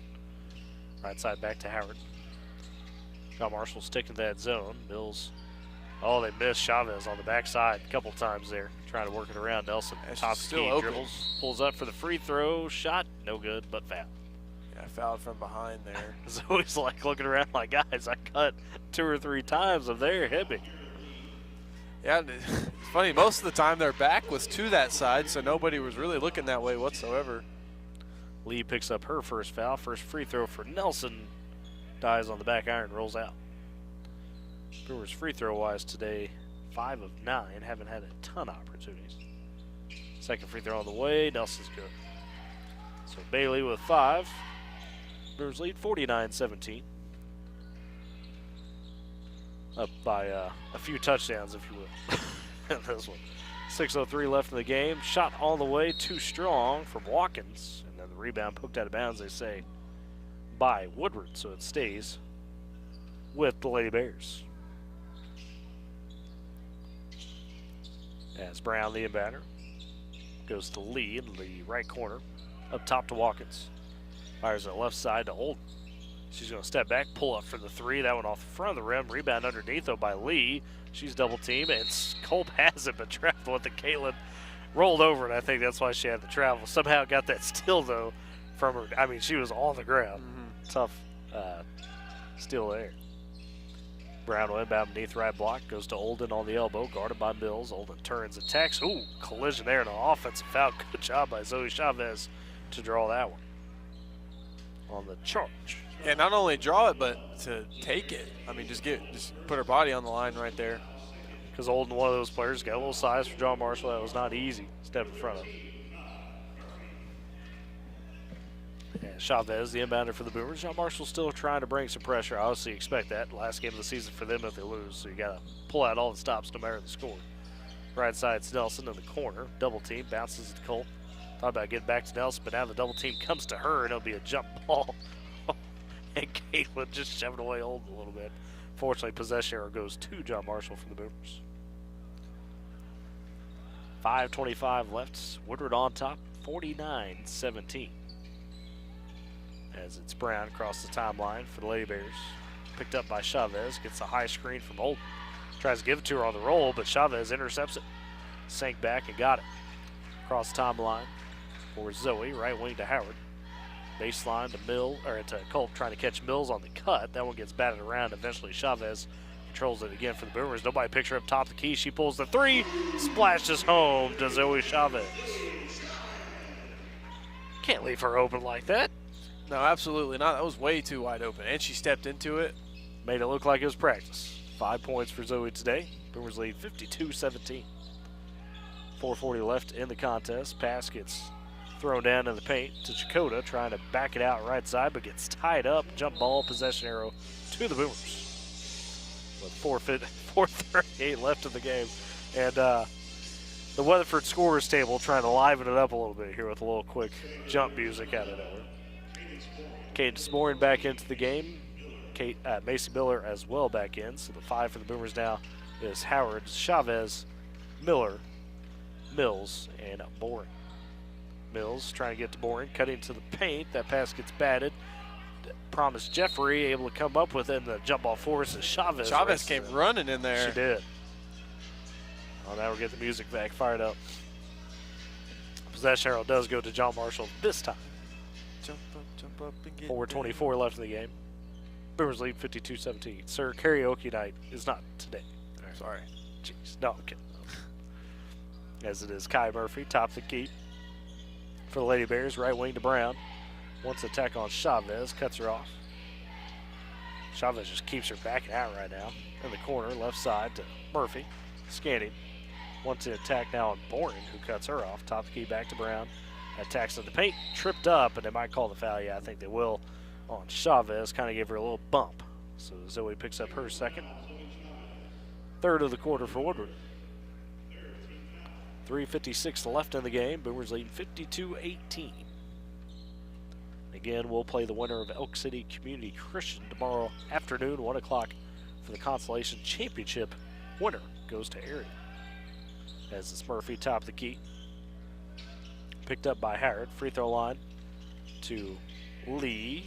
Double team, Boring and Howard almost get the steal as Lee somehow got to Brown. Dribbles back to her, hands her off. Lee attacking to the basket. And the layup goes from the right side. So Kiera Lee with the basket. And then on the inbound, still Lee again, another. So So she now up to 5 points for John Marshall. Boomers still lead by 30, 52-22. Zoe Smith in the ballgame for the Boomers. Goes to Boring in the paint to Miller. Pulls up, baseline, rims around, just out. Good look for Macy Miller. It didn't fall. Rebound fought forwards loose. Miller able to poke it away back to Chavez. Keep the possession alive to Miller. Right wing to Howard. In the corner to Smith. Inside, Boring working one-on-one, trying to pass it back out to Howard. Stolen away by Lee. She goes the other way. Double team comes. Howard and Miller on her, and then gets poked away loose. And they say last touch by Ella, so it stays with John Marshall.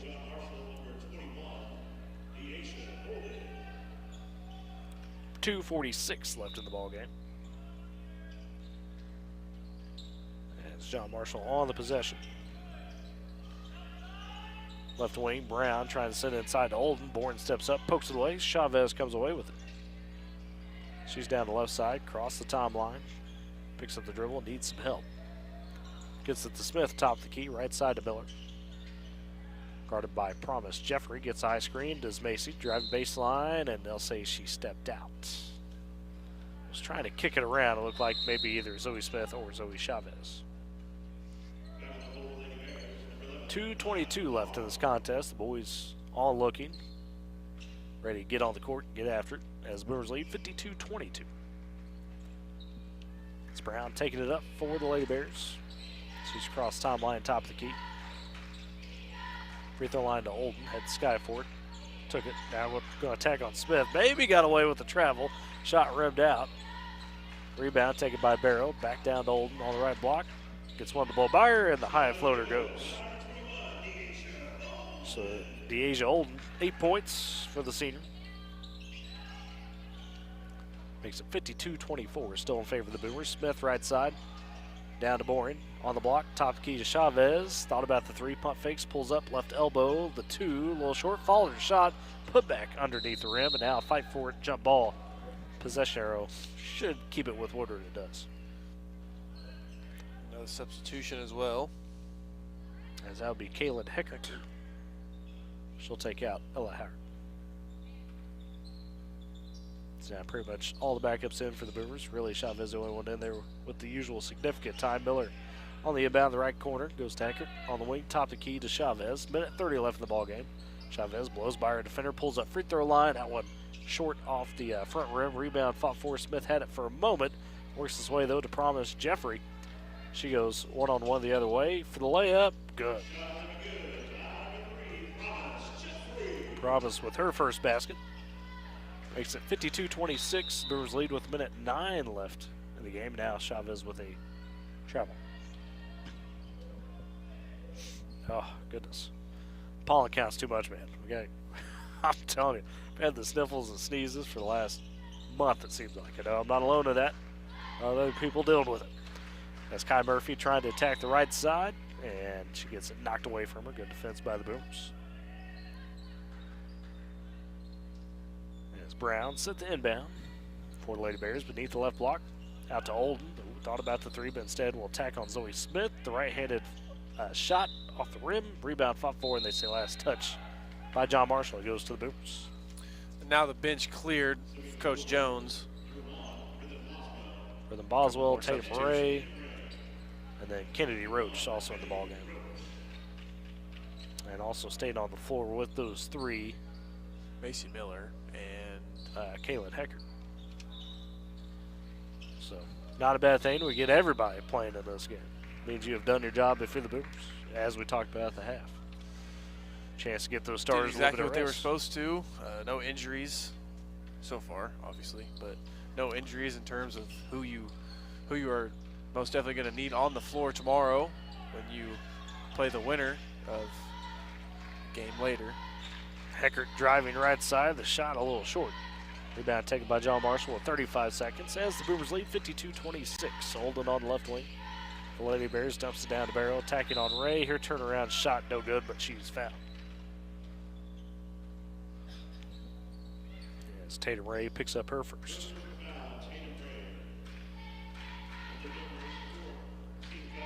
And it sends to the line Enia Barrow. No No points for her yet. Had a few free throws that first quarter not go down. Scratch that. She's on the board with a point as she does make the free throw. Macy Miller checking out. Zoe Smith back in for the Boomers. 52-27, which is 29 seconds remaining. Second free throw on the way for Barrow. Banks off, rims out. Rebound, though, underneath by Murphy. Second chance, no good there. And it's taken by Boswell. She'll get it up to Roach. To Smith, down the left side, attacking is Zoe. Cut off, turns around, puts off the glass, just out for Zoe Smith. Good look, didn't go down. Rebound taken by Barrow with 10 seconds. That's Brown pushing ahead for one final possession on the season. Down to Barrow, power dribble, loses the handle, no, poked away, they say, with 4.5 seconds remaining.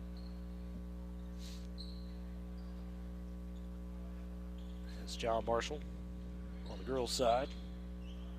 Going to finish the season at 9-17. Their shot off the inbounds no good. Rebound by Ray. And that does it. Woodward punches their ticket to the Consolation Championship game tomorrow at 1 o'clock as they defeat John Marshall 52-27. We'll step aside for break. Come back with your stats and get you set for the boys game. It's Boomer Basketball on Z92 and Boomer TV.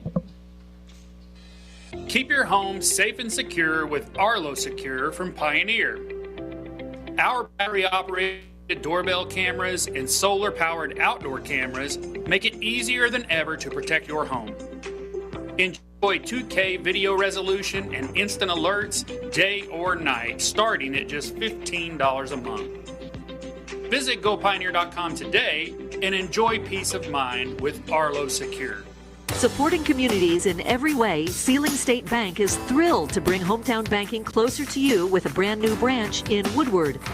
Welcome. Now offering full-service banking close to home, from personal checking and savings to home and commercial loans, Sealing State Bank has you covered. Enjoy the convenience of mobile and online banking, wire transfers, and so much more. Sealing State Bank, your trusted partner in Woodward. Come visit at 2314 Williams Avenue and experience hometown banking at its best. Every family has a story filled with chapters of love, laughter, and dreams for the future. But what if one day you're not there to help write the next chapter? Life is unpredictable, but your love for your family shouldn't be. With State Farm Life Insurance, Gwayne Matthews and Woodward can help ensure your story continues, even when you're not there to turn the page. Protect the chapters yet to come. Talk to Gwayne Matthews, because your story deserves to be told. This is Matty Mitchell with Vance Auto Group in Woodward, Oklahoma. Vance is Northwest Oklahoma's dealer with the best deals on GMC, Chevrolet, Dodge, Chrysler, Jeep, and Ram. Vance also has a great selection of quality pre-owned vehicles. No matter if your credit is good, bad, or somewhere in the middle, Vance is the home of the 100% credit approval, and we almost always beat your bank. Plus, we have 0% financing on select new models. And this month, Vance is donating $50 for every vehicle sold to help the Woodward County Sheriff's Department purchase life-saving equipment. We support Northwest Oklahoma, so give Vance a chance and buy local.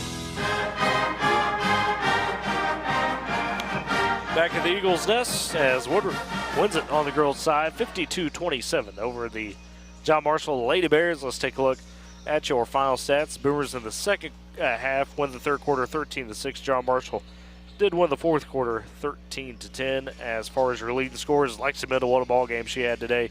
Bounced back from Tuesday as she finishes with 20 points, hit 4 3-pointers in the game as well. Joining her in double figures was Kaylee Mills with 11. And then scoring spread out from there, Bailey Nelson with 5, Taylor Floyd, Caitlin Cope with 4 apiece, Ella Howard had 3, Zoe Chavez off the bench with 5 today for the Boomers as well. And then for the John Marshall side, ultimately it was DeAsia Olden leading the way with 8 points. You also had Asia Cates with 4, as well as Kara Lee 4 as well for the Lady Bears. Again, they finished their season at 9-17. The Boomers will move on to tomorrow afternoon, play at 1 o'clock against the winner of Elk City and Community Christian. That game taking place tonight at 6 here in Weatherford. The boys up next, they're out getting their shots up, getting ready, as they will also be taking on the John Marshall Bears. We'll step aside, come back, get you set for that game. It's Boomer Basketball, Z92 and Boomer TV. Great teams aren't carried by just one player. They're built on trust, determination, and people who show up for each other. Bank of Western Oklahoma does the same with your finances. We make decisions right here at home with lenders who know how to hustle for your goals. Bank of Western Oklahoma works like a true team. We're motivated, loyal, and ready to help you win your next financial game. Bank of Western Oklahoma, member FDIC, an equal housing lender. Keep your home safe and secure with Arlo Secure from Pioneer.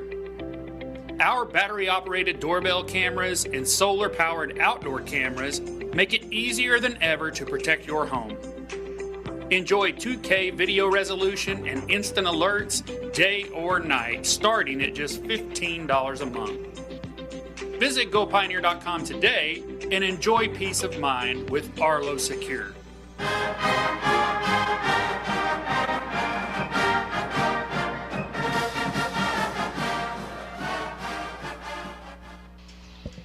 And welcome back to Weatherford as we get set for our boys contest. Woodward against John Marshall. Let's take a look at the Bears as they are coached by Patrick Cujo, 11-14 on the season. We were talking about a little bit on the girls' game.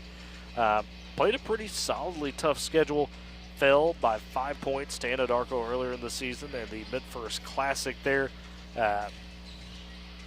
Put up a fight against Ardmore as first time lost by 18, 68-50. Turn around and beat them in the final game of the regular season, 55-48. Had a tight loss to McLeod, 59-55. Those two teams ranked 16 and 17 in Class 4A.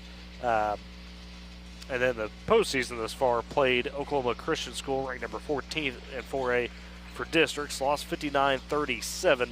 Did not have to play yesterday because Aztec Charter had forfeited. And you look at their expected starting lineup, we're looking at guys like Dion Robinson, a junior, Mackenzie Byers-Fleeks, a junior, Maurice Evans, a sophomore, DJ Rowe, a sophomore, and Danico Rich, a junior. So what does that tell us, Ely?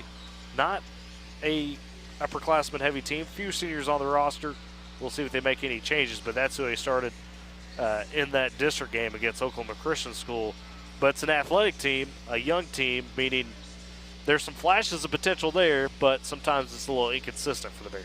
Yeah, we see that all the time. It's pretty popular theme around, not necessarily around the area, but just happens in high school this basketball. year. It happens all the time. You go through spurts. It's just like in the NBA or in college. You have a team where everybody's super young, doesn't have a lot of experience, and then in a couple of years, right, they're the team with experience. And right now, it's just a lot of young talent is coming out, and everybody that's getting to play, significant minutes tends to be sophomores or juniors, and there's things that are going to come with that, and it's happening right now. And that's something that the Boomers will have to watch out for today. And I do have a note. We heard that there might be a little bit of change to the starting lineup, as of course we saw Caden Gaines, Gage Hutchins, Aaron Laredo, Grayson Roach, and Luke Talley, your starting five for the last two contests. Based on the matchup, we've heard we might see Jesse Treese in the starting lineup today instead of Grayson Roach. We'll have to monitor that as we get closer to that. So with that said, we'll step aside for break, come back, and look at the keys to the game for the Boomers.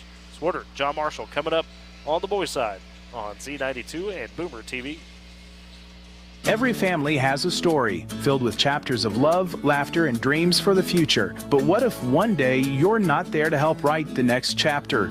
Life is unpredictable, but your love for your family shouldn't be. With State Farm Life Insurance, Gwayne Matthews and Woodward can help ensure your story continues, even when you're not there to turn the page. Protect the chapters yet to come. Talk to Gwayne Matthews, because your story deserves to be told. This is Matty Mitchell with Vance Auto Group in Woodward, Oklahoma. Vance is Northwest Oklahoma's dealer with the best deals on GMC, Chevrolet, Dodge, Chrysler, Jeep, and Ram.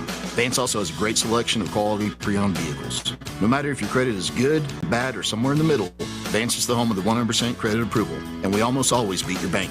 Plus, we have 0% financing on select new models. And this month, Vance is donating $50 for every vehicle sold to help the Woodward County Sheriff's Department purchase life-saving equipment. We support Northwest Oklahoma, so give Vance a chance and buy local. Great teams aren't carried by just one player. They're built on trust, determination, and people who show up for each other.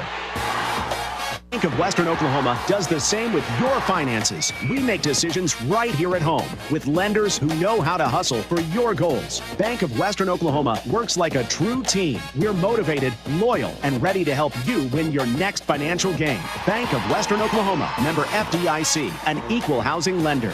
You tackle an endless to-do list every day. It may seem like a thankless job, but you know better. It's the little things that matter most. That's why you'll appreciate the enduring value of the Michelin Defender tire. Designed for doers like you, Michelin's longest-lasting tire keeps you on the go longer, so you have one less thing to worry about on your next road trip. Stop in today for miles of uncompromised safety and performance. Visit your local Michelin dealer, High Plains Tire, at 2220 Main in Woodward. It's the Eagles' Nest. Tyler Riggs, Ely Noble with you as Woodward gets set to take on John Marshall in this Consolation semifinal matchup. Ely, as we look to the keys to the game for the Boomers, had that overtime loss to Weatherford 55-51 Tuesday night. So almost took down the Eagles. What the Boomers got to do to shake that off, bounce back here today, and lock up a spot in tomorrow's contest. Keep your calm, or just keep your composure throughout the game. They did a great job of doing it against Weatherford. Got off to a shaky start in that first quarter.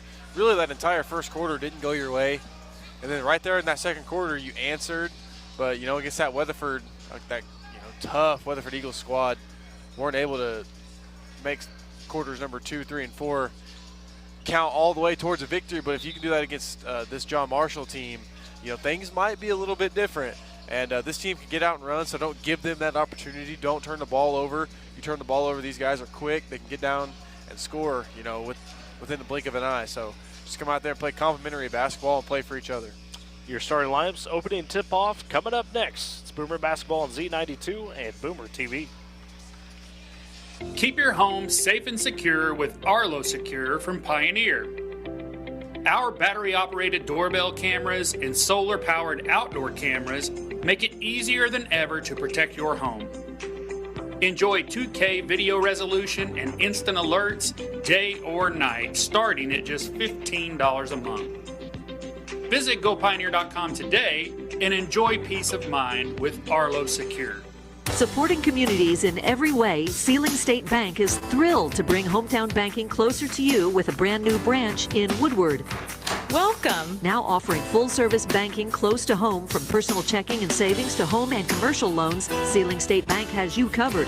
Enjoy the convenience of mobile and online banking, wire transfers, and so much more. Sealing State Bank, your trusted partner in Woodward. Come visit at 2314 Williams Avenue and experience hometown banking at its best. Hungry? Head to Longshot's Bar and Grill in downtown Woodward. Bring the whole crew for juicy ribeye steaks, giant burgers, wings from mild to flaming hot, fresh salads, and more. There's something for everyone, including the kids. Planning a party or team celebration? Check out the upstairs golf and gun bays or ask about our group catering options. Longshot's Bar and Grill, downtown Woodward's favorite hangout and the official home of the Boomer Coaches Show every Wednesday from 6 to 7. Come hungry, leave happy, and make it a night to remember. Woodward Steel, your tri-state leader in steel, wants to remind you that in addition to taking care of all your steel needs, Woodward Steel carries other important materials such as stainless, aluminum, 4-inch to 12-inch PVC pipes and fittings, and so much more. If you're in the shop or out in the field and in need of fabrication materials, don't hesitate to pick up the phone and call 580-324-8005 to talk with the staff, or visit the shop Monday through Friday, 8 a.m. to 5 p.m. at 210 48th Street in Woodward. Woodward Steel, your trusted tri-state leader in steel.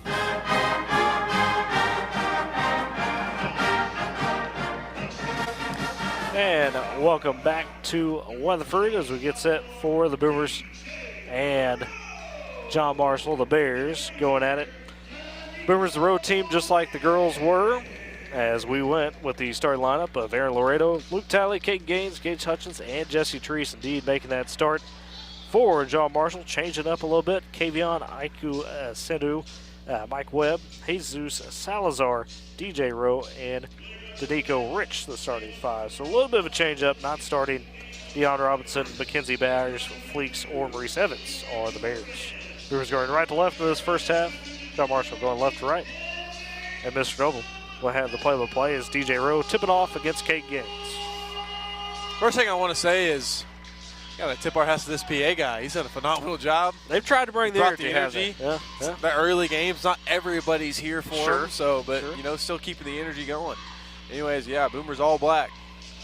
John Marshall, the Bears, all white, going left to right. Boomers right to left. Ball up in the air, or no, actually a fake.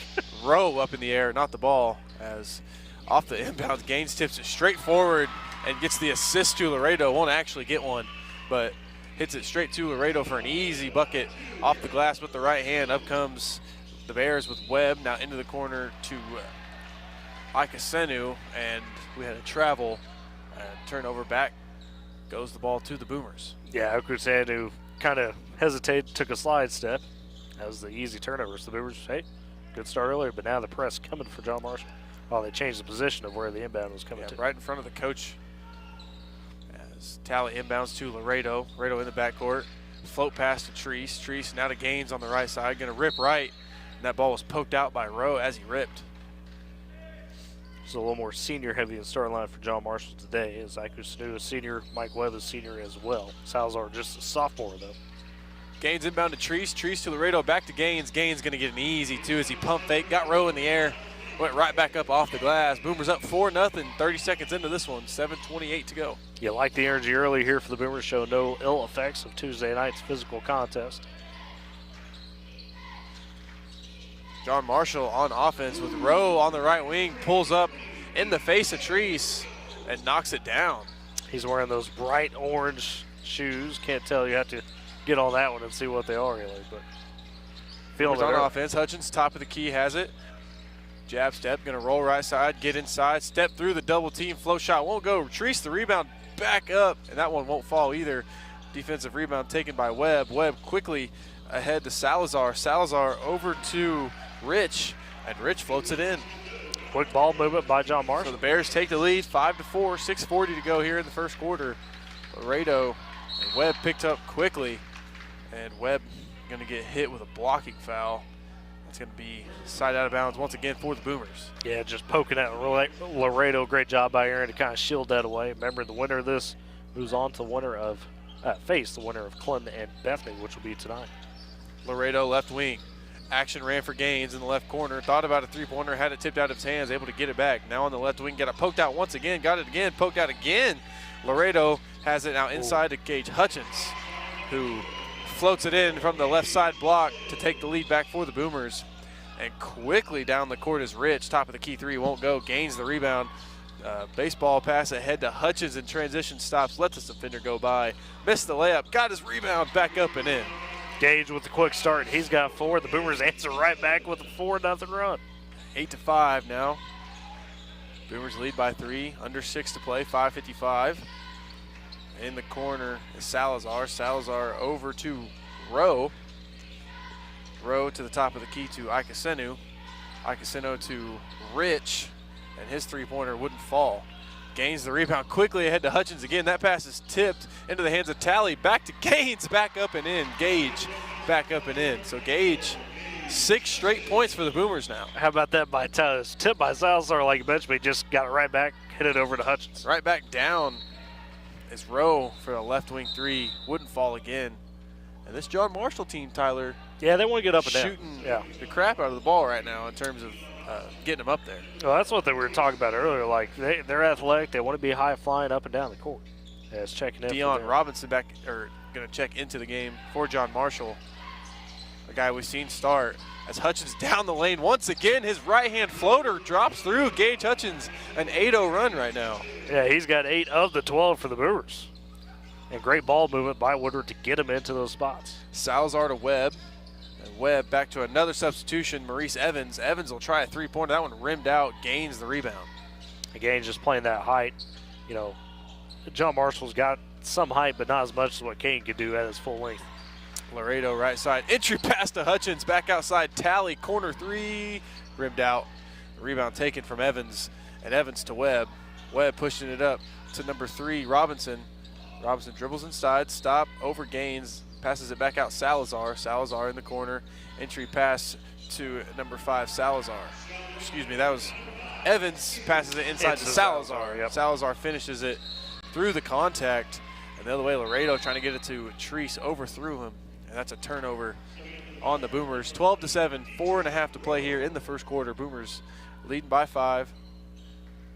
Up and down game we go. And the one thing for the Boomers from Tuesday night that you want to kind of clean up a little bit, some of those early turnovers they had, right? So you can't get back into that today because this John Marshall team could get out and run. They can take advantage of it. Webb controls it for John Marshall. Over to Salazar. Handoff to Rowe. Rowe top of the key against Treese. Swing pass over to Robinson. Robinson back to Webb in the corner. Webb over to Salazar. His three-pointer falls. And that was a good job off ball by John Marshall to set up that screen, get Salazar wide open top of the key. Back the other way. Hutchins fires a quick three-pointer, won't go. Treese trying to get the rebound, and they're going to say he tipped it out of bounds. Ball going to go back to John Marshall. Boomers lead. Only 2 right now, 12-10. 3:50 to go. Jesse had a good box out, just couldn't quite control the rebound, unfortunately. Webb quickly to Salazar. Gaines almost got it as Salazar tried to save it, and it hit the ref. And that's out of bounds. That's going to be out of bounds as the ref was standing out of bounds. Yeah. Poor Salazar took a tumble into the stands, popped right back up. That wasn't easy. Tally inbound to Treese. Treese going to bring it into the front court. Now Gage Hutchins, right side, going to dribble in left. Stop, pop, right elbow. That one just a bit short. It's going to go out of bounds in the hands of the John Marshall Bears. Once again, 12-10 still. 3:30 to play here in the first quarter. As Webb across the W here in Weatherford. So Webb's going to pass it left side to Robinson. Robinson into the corner to Salazar. Salazar against Tally. Now over to Rowe. Rowe over to Evans. Now left side back Salazar. Back Rowe left corner. He'll try a three-pointer. Won't fall. Just a bit long. Treese controls the rebound quickly ahead to Gaines. Gaines pushing in transition. Gaines going inside. Right-hand layup won't go. Tally the rebound and puts it back up and in. Tally with the good fall through. I like it, though, trying to put a little English on the extended layup. Just didn't fall. Webb back the other way for the Bears. Over to Rowe. Salazar left corner. Now Evans quickly to Robinson, top of the key. Back to Rowe, right wing. Now Webb into the corner. Back to Salazar. John Marshall moving it around right now. Robinson gets a paint in the touch. Spins over, passes it back inside to Rowe. Rowe gets the position over Hutchins and goes up for the two-point bucket. Yeah, patient possession from John Marshall there, and Rowe with a nice finish inside. Tally top. Hutchins now has it. Dribble handoff with Laredo. Laredo dribbles inside. Bounce pass to Treese. Treese could not handle it. That's another turnover on the side of the Boomers. You got a substitution. Grayson Roach. You're going to see his first minutes. And Gage Hutchins going to check out here. You don't see Hutchins go to the bench very often.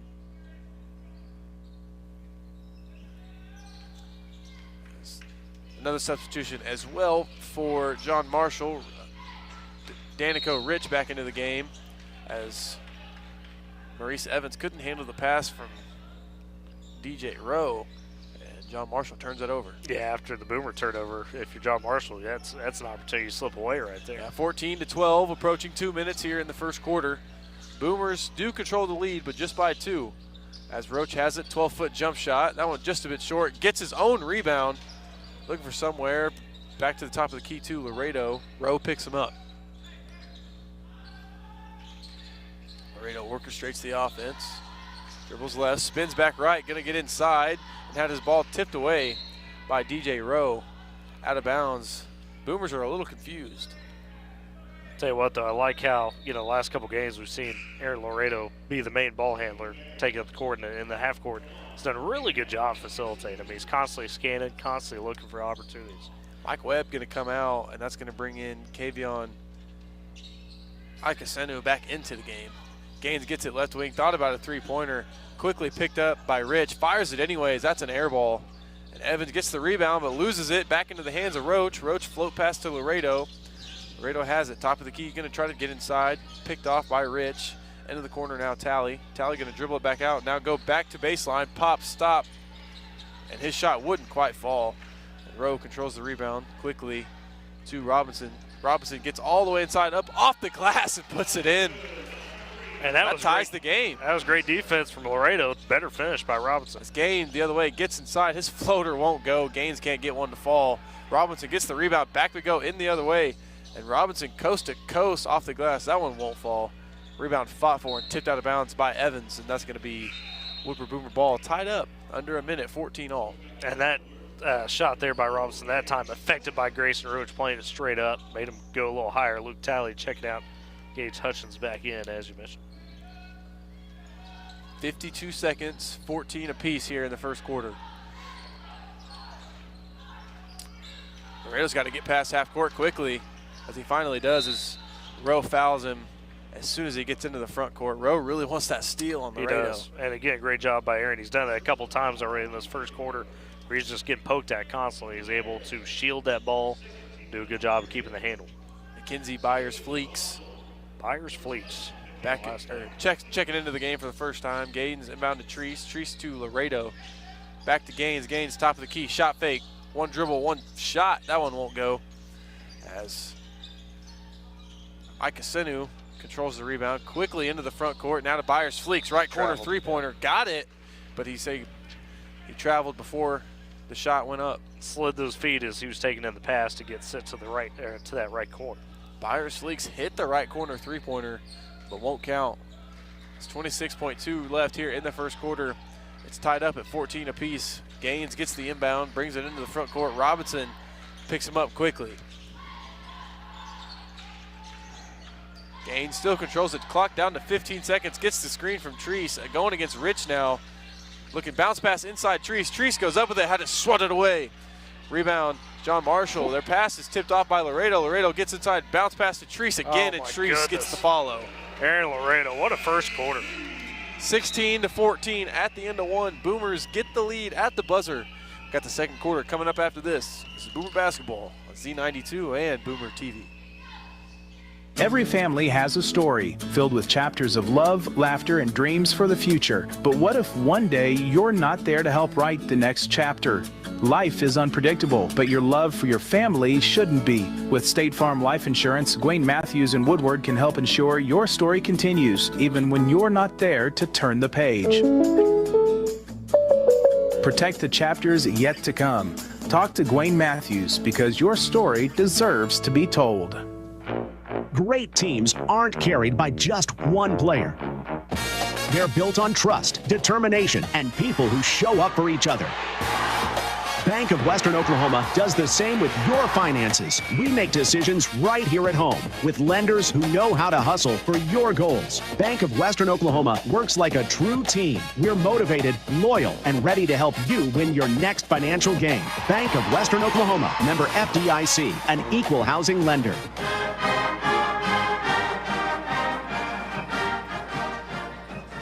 Back here in Weatherford as we approach second quarter play here between this matchup between the John Marshall Bears and the Woodward Boomers. On the ladies' side, Woodward girls defeated the John Marshall Lady Bears to move on to tomorrow. They'll play 1 o'clock.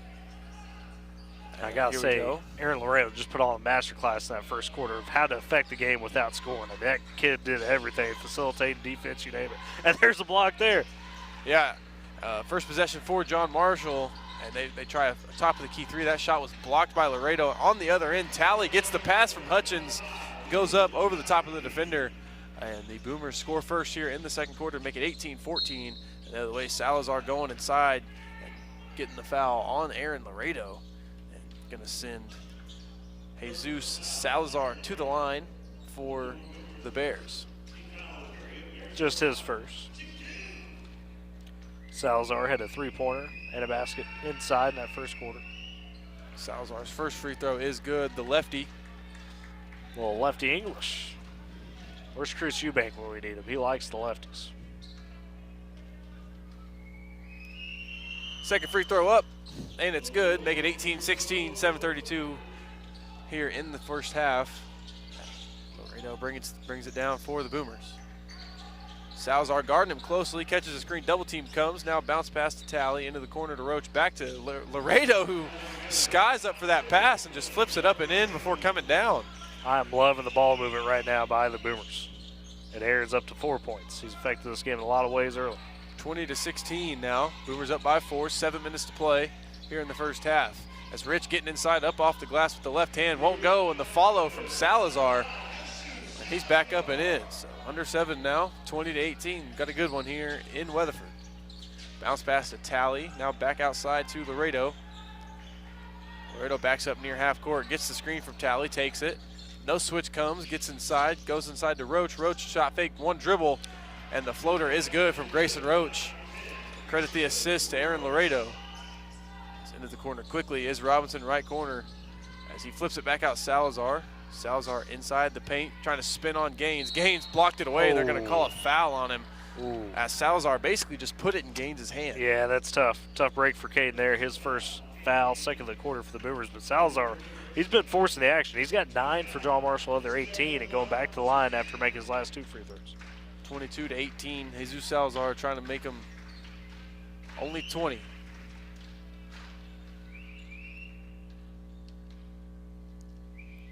It's his first free throw. Just a bit too strong. That's going to bring Mike Webb back into the game. And Danico Rich headed back to the bench. 22-18. Jesus Salazar at the line for the Bears. Try to make it a one-possession game. 6:27 to go here in the first half. This free throw is good. Boomers lead by 3.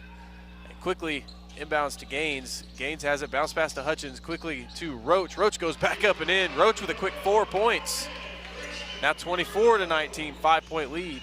Approaching 6 minutes to go in the second quarter. That's Webb right past it. Robinson. Robinson corner. Salazar three-pointer. Just a bit off. And rebound. Fought for. Icaseno now has it. Three-pointer. Just a bit strong. And fought for. Once again, Canes finally gets the rebound for the Boomers. He'll bring it up. Splits the double team. Gets through into the front court. Passed into the corner. Hutchins couldn't handle it. And that's going to be a turnover on the Boomers. As Treese going to come right back into the game. Roach back to the bench. Good minutes there from Roach. Quick 4 points, like you mentioned, off some great connecting passes from the Boomers. Chris Godwin over there has to have a big smile with the way his boy Aaron Laredo is playing in this ball game thus far. I'm telling you. He's a little biased towards his soccer players. He makes it known, but it's okay. It's fine. Salazar has it and getting it inside to Deion Robinson. Back to Salazar, top of the key. He's going to drive right side, left side, back out to Webb. Now handoff to Salazar, back to Robinson, left corner. Takes a screen from Salazar, thought about it. Now outside to Icaseno. Icaseno dribbles inside, 17-footer, won't go. And Hutchins gets the rebound, spins through the double team in transition into the front court. And quickly to Laredo in the corner. That's going to try a three-pointer, and it rattles in. Aaron Laredo. He's hot. Feeling good here in this game. He's got 7. 27-19. 5 minutes to play. We're going to have a foul on the other end with DJ Rowe. Trying to get it to Mike Webb, and Laredo going to get hit with his second. He's got to check out, which is tough. 5 minutes left in the half. But boy, what a start for Aaron. 7 points, some dimes, a steal, a block. Oof. Icasenu set to rebound underneath his own basket, gets it to Rowe, and he is quickly fouled. Rowe tried to go up with it, and behind came Grayson Roach. And that's going to be a foul on Roach. That's the 4th team foul. So next foul puts John Marshall in the bonus. First foul on Roach. Rowe at the line with 5 points this far. First free throw does not fall as it remains an 8-point lead. 5 minutes flat here, 27-19. Boomers trying to punch their ticket to play the winner of Bethany and Clinton tonight, yes. Rowe second free throw did fall, and that brings in Danico Rich. Icaseno going to catch a breather. Roach inbound to Gaines. Gaines quickly picked up by Robinson, takes a screen from Tally. Now has it near the top. He's going to work against Webb, posting up, and he gets it inside to Hutchins. Hutchins bounce pass back into the paint, now back to Gaines. Gaines right side. Webb, the shorter defender on him, as Gaines threw it out of bounds. Gaines a little frustrated because he thought Grayson was staying there. Grayson started to cut, miscommunication. Back we go the other way with John Marshall.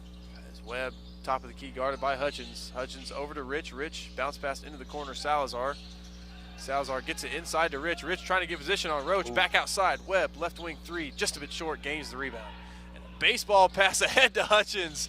And Hutchins had it dropped right in his basket and just lays it up and in for an easy two. Good pass from Gaines. And timeout, John Marshall. Boomers lead by 9, 29-20, 4:17 to go in the first half. Great Plains Bank, heritage, trust, respect. These are the things that make Great Plains Bank great. With deep roots across Oklahoma and Texas, they are in touch with communities in which we live and work. M&D Enterprises and Lawnmower Shop for your best lawn, porch, or patio. M&D Enterprises and Lawnmower Shop are your people. They carry everything you need to make your greenscape that little piece of heaven you've always dreamed of. Locations in Woodward, Camden, and Weatherford. M&D Enterprises, Great Plains Bank, powering Boomer Sports this season. Gage Hutchins now off another baseball pass catch. He's at 10 points, so lead the Boomers. 29-20. Been a good one. Been a offensive heavy here in this second quarter, especially for the Boomers. And that's the thing. They're just outrunning John Marshall right now, right? So John Marshall kind of sensing that. Maybe the looks getting a little bit more desperate, if you will. Nevertheless, John Marshall in control out of the timeout. Webb controlling the offense. Over to Rowe on the right corner. Just going to pull up in front of Treese, just a bit short. Tally the rebound, and he will bring it up for the offense for the Boomers and quickly get it to Gaines on the left side. Jesus Salazar all the way out there on him. Going to go away from the screen, stop. They thought about a 15-footer, and he's fouled from behind. And Dion Robinson got a little too physical, not being the enforcer. Actually, they're going to call it on Salazar. And that is his first, team first for John Marshall in this quarter. Nevertheless, Gaines hit the deck, and a foul was called. Now Tally set to inbound. Tally gets it to Hutchins. Hutchins going to dribble it back out, hit Treese, top of the key. Now back over to Gaines. Picked up by Rowe. Gaines with no space, takes the screen, now inside to Roach. Roach bounce pass to Tally. Tally float shot, rolls in.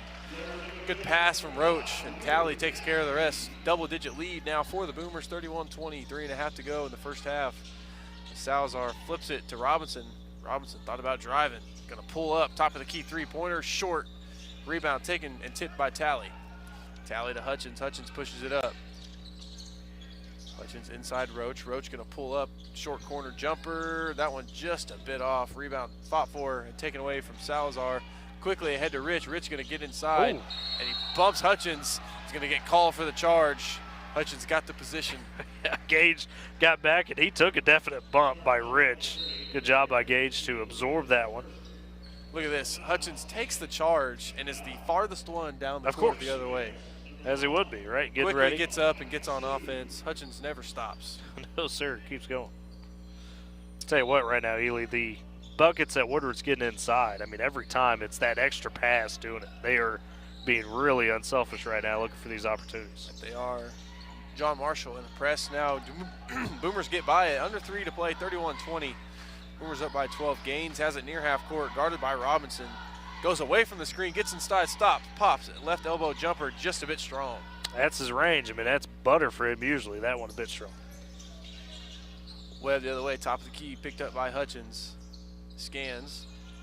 Over left side to Rowe. Rowe bounce pass inside to Robinson. Robinson spins right on Treese, gets through and falls down and just tosses it up.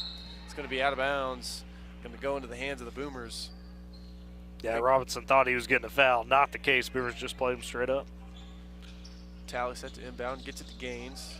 Robinson right there, picked up 94 feet is Gaines. He's going to just take it himself. Gets down into the front court. Robinson still right there. Gaines finally gives it up to Treese. Treese takes the screen from Tally. Tally over to Roach. Roach going to dribble right side, stop, kick it out, Tally. Top of the key, and his pass is tipped away by Rowe. And Rowe going to get a dunk on the other end. The easiest 2 points of the night for John Marshall. That's Tally kind of a bit of a careless pass. As Rowe's going to get hit with a foul on the other end. As he went up to contest Gaines and just whacked him. Second for Rowe, third of the quarter for John Marshall. 31-22. DJ Rowe got hit with a foul and he's going to get checked out. Danico Rich back into the game. 9-point lead for the Boomers. Minute 53 to play here in the first half. Gaines inbounds to Roach at the Weatherford W. Roach going to dribble right, hand off to Tally. Tally over to Hutchins, top of the key, guarded by Webb.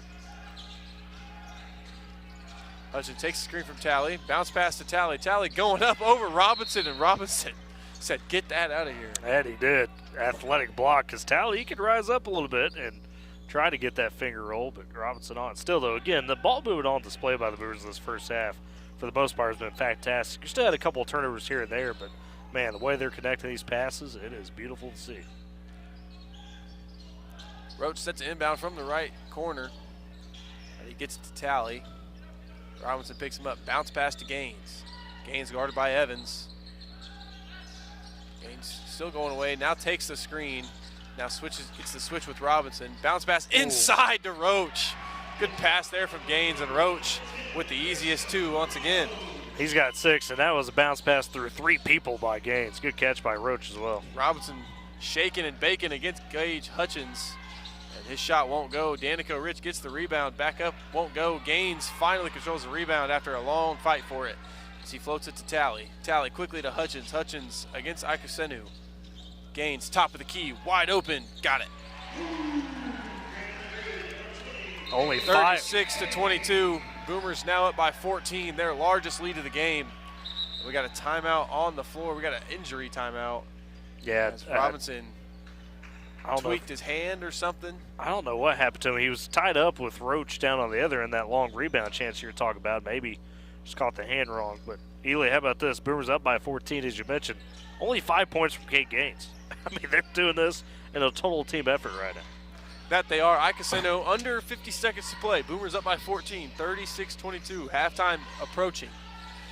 Salazar going against Gaines with the left hand. That layup will not fall. Hutchins controls the rebound. And one thing about John Marshall, they'll pick you up full court as they all try very hard. As Hutchins passes it to Treese. Loose ball. Treese able to get up with it. Now Roach down to 20 seconds. Gaines has it at the Weatherford logo here at the Eagles Nest. As Gaines takes the screen from Talley right. Mike Webb approaching. They're going to say Gaines stepped on the half-court line. Foot that's going to be a turnover. Yeah. Gaines arguing that Webb got a hand on it, but to no avail. 12.1. Unfortunately for him, the reason he didn't get that is because when that happened, his back was to the official. Official couldn't see that clearly, so all he sees is Gaines' foot on the half-court line. So 10 seconds inbound to Aikosenu. Left side to Webb. Webb has it down to 5 now. Gets inside to Salazar. Salazar up to Gaines, goes up, and going to get a foul call with 1 second flat. And that was, they're going to say Roach. Yeah. Him and Gaines right there to contest that. Second for Roach. 5th of the quarter anyways for the Boomers, so it would have been free throws anyways. So Jesus Salazar been at the line a few times. That first one does fall. John Marshall this far on free throws, 5 of 7. The Boomers, how about this, have not attempted a free throw yet. That happened Tuesday night where they didn't attempt a free throw until overtime. Or to overtime, yeah. Salazar hits both as he hits his second. Gaines chunks it full court. That one won't fall. So Boomers going to halftime up by 12, 36-24 over the John Marshall Bears. Got the halftime stats coming up right after this. It's Boomer Basketball, Z92 and Boomer TV. This is Matty Mitchell with Vance Auto Group in Woodward, Oklahoma. Vance is Northwest Oklahoma's dealer with the best deals on GMC, Chevrolet, Dodge, Chrysler, Jeep, and Ram. Vance also has a great selection of quality pre-owned vehicles. No matter if your credit is good, bad, or somewhere in the middle, Vance is the home of the 100% credit approval, and we almost always beat your bank. Plus, we have 0% financing on select new models. And this month, Vance is donating $50 for every vehicle sold to help the Woodward County Sheriff's Department purchase life-saving equipment. We support Northwest Oklahoma, so give Vance a chance and buy local. Keep your home safe and secure with Arlo Secure from Pioneer. Our battery-operated doorbell cameras and solar-powered outdoor cameras make it easier than ever to protect your home. Enjoy 2K video resolution and instant alerts day or night, starting at just $15 a month. Visit GoPioneer.com today and enjoy peace of mind with Arlo Secure. Supporting communities in every way, Sealing State Bank is thrilled to bring hometown banking closer to you with a brand new branch in Woodward. Welcome. Now offering full-service banking close to home, from personal checking and savings to home and commercial loans, Sealing State Bank has you covered. Enjoy the convenience of mobile and online banking, wire transfers, and so much more. Sealing State Bank, your trusted partner in Woodward. Come visit at 2314 Williams Avenue and experience hometown banking at its best. Hungry? Head to Longshots Bar and Grill in downtown Woodward. Bring the whole crew for juicy ribeye steaks, giant burgers, wings from mild to flaming hot, fresh salads, and more. There's something for everyone, including the kids. Planning a party or team celebration? Check out the upstairs golf and gun bays or ask about our group catering options. Longshots Bar and Grill, downtown Woodward's favorite hangout and the official home of the Boomer Coaches Show every Wednesday from 6 to 7. Come hungry, leave happy, and make it a night to remember. And back in Weatherford, the Eagles Nest. Tyler Riggs, Ely Noble with you at the half. The Woodward boys lead a very athletic John Marshall team, 36-24.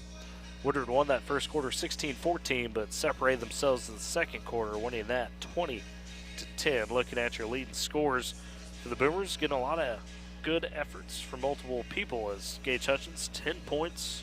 Got 7 for Aaron Laredo, 6 for Luke Talley and Grayson Roach, 5 for Kate Gaines, 2 for Jesse Treese. And for the John Marshall sides, DJ Rowe with 8, but in double figures for the Bears, leading all scorers is Jesus Salazar with 12 points. Outside of that, though, not much doing as you got Danico Rich with 2, as well as Deion Robinson with 2 for the Bears. But Ely, that first quarter was back and forth, touch and go. And then the Boomers, the pace, the ball movements, it freed things up for them, and they capitalized on a lot of easy looks and kind of kept John Marshall away from some of those easy looks on the defense end. Yeah, this has been an exciting, fast-paced game. It's been intense, been fun to watch, and it's a 12-point lead, but it really could be either way. Caden Gaines hit that big top of the key three. He's only got 5 points. We didn't see Aaron Laredo hardly at all there in that second quarter due to that second foul. That foul. Yeah, he subbed but out. The Boomers were able to take advantage of a couple John Marshall missed opportunities. They had a couple transition opportunities where they could have scored, get that lead just a little bit shrinked down, and the Boomers were able to get it on the other end. A couple great passes, bounce passes from Caden Gaines, Gage Hutchins.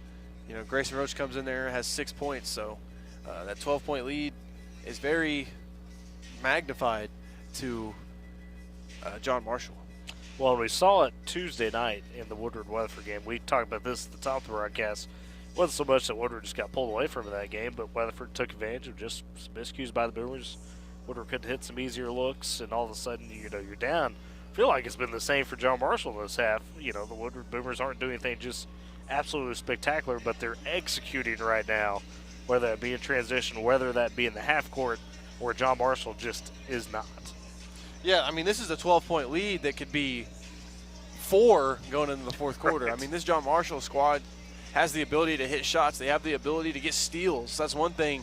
John Marshall has been playing very, very intense defense, and it's kind of played to their fault a few times here and there. They gamble a lot, and that leaves guys open. The Boomers have done a good job of finding those guys. But, this John Marshall team has the potential to pop off at any moment. That they do, and you hope for the Boomers you keep Aaron Laredo out of foul trouble, because the minutes he gave you in that first half, I'm telling you, the best of anybody on the team in that first half, I think. He was getting steals, he had a block, he was looking for the passing lanes, found a lot of great passes, great looks, just kind of on a rope, and then when he needed to score, had a couple buckets, and then pulled out and hit the three.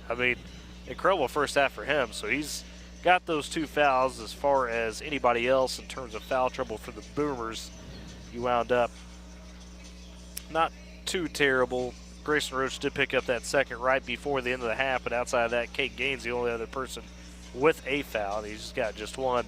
As for John Marshall, in terms of their foul situation, also only 5 called on him as well in that first half. 2 to DJ Rowe. That's kind of big if he gets caught up in foul trouble. Other than that, though, Mike Webb, Jesus Salazar, and Danico Rich all with 1 apiece. Boomers lead 36-24 at the half. We will step aside, come back, get you set for the second half. It's Boomer Basketball, Z92, KMZ, FM Woodward, and Boomer TV.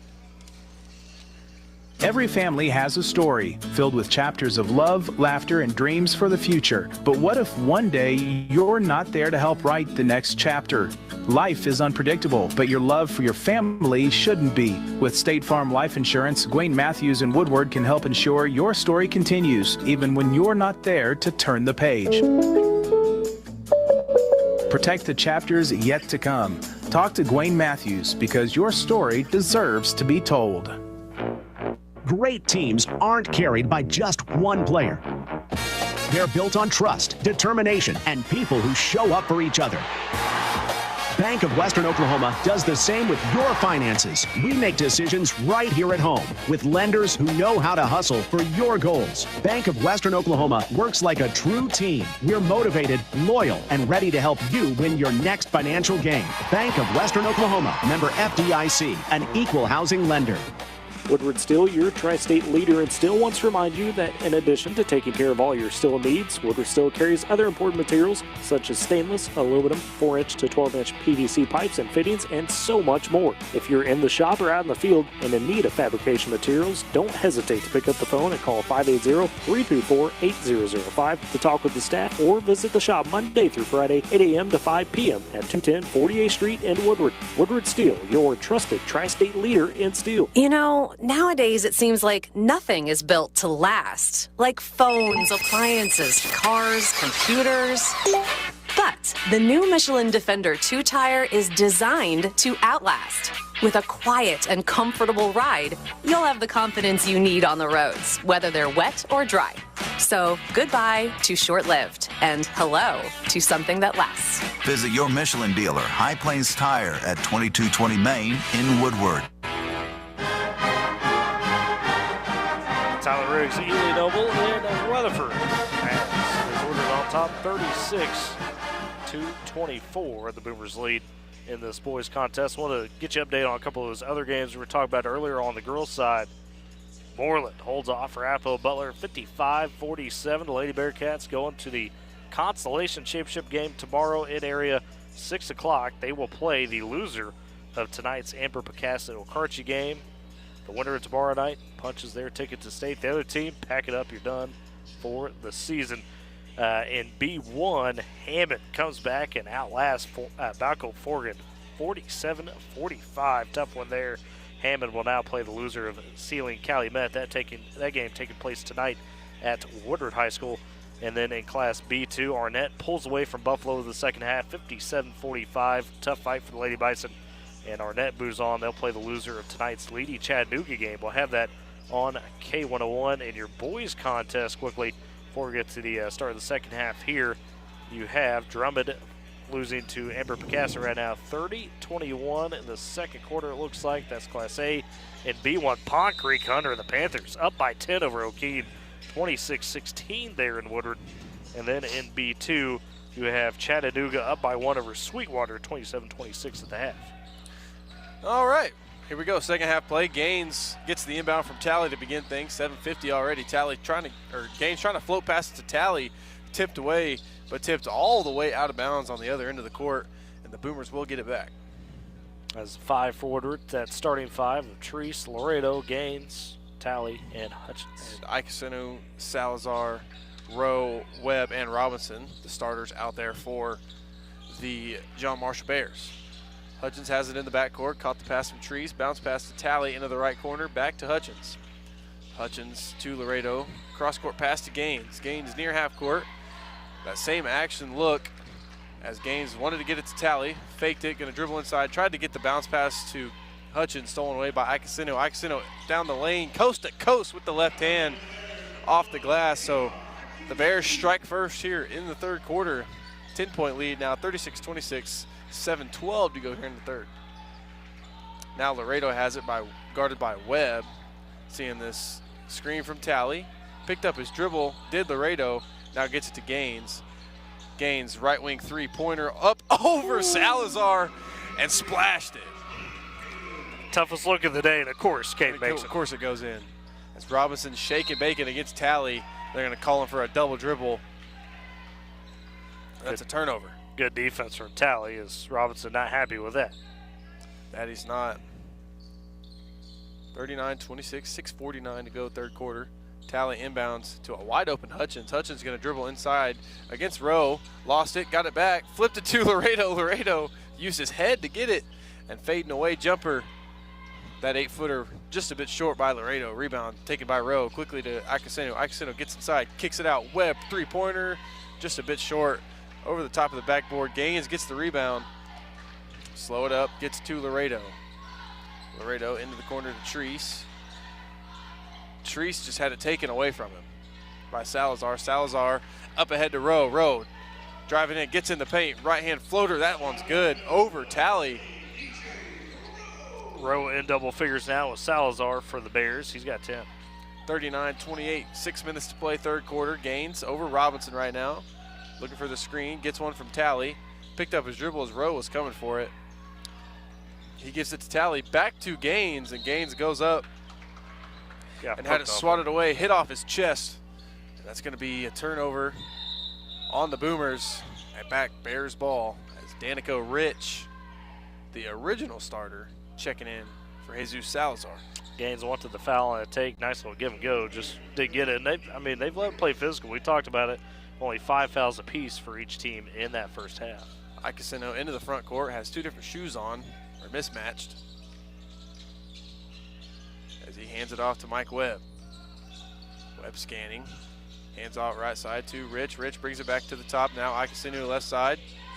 Looking back to the top of the key for number 20, Rowe, who cans the top of the key three-pointer. Now just an 8-point lead for the Boomers, 39-31. Rowe with 13, couple of good three-pointers. Can't let him get open on those looks. 5:20 here, third quarter. Gaines penetrating inside, goes down the lane.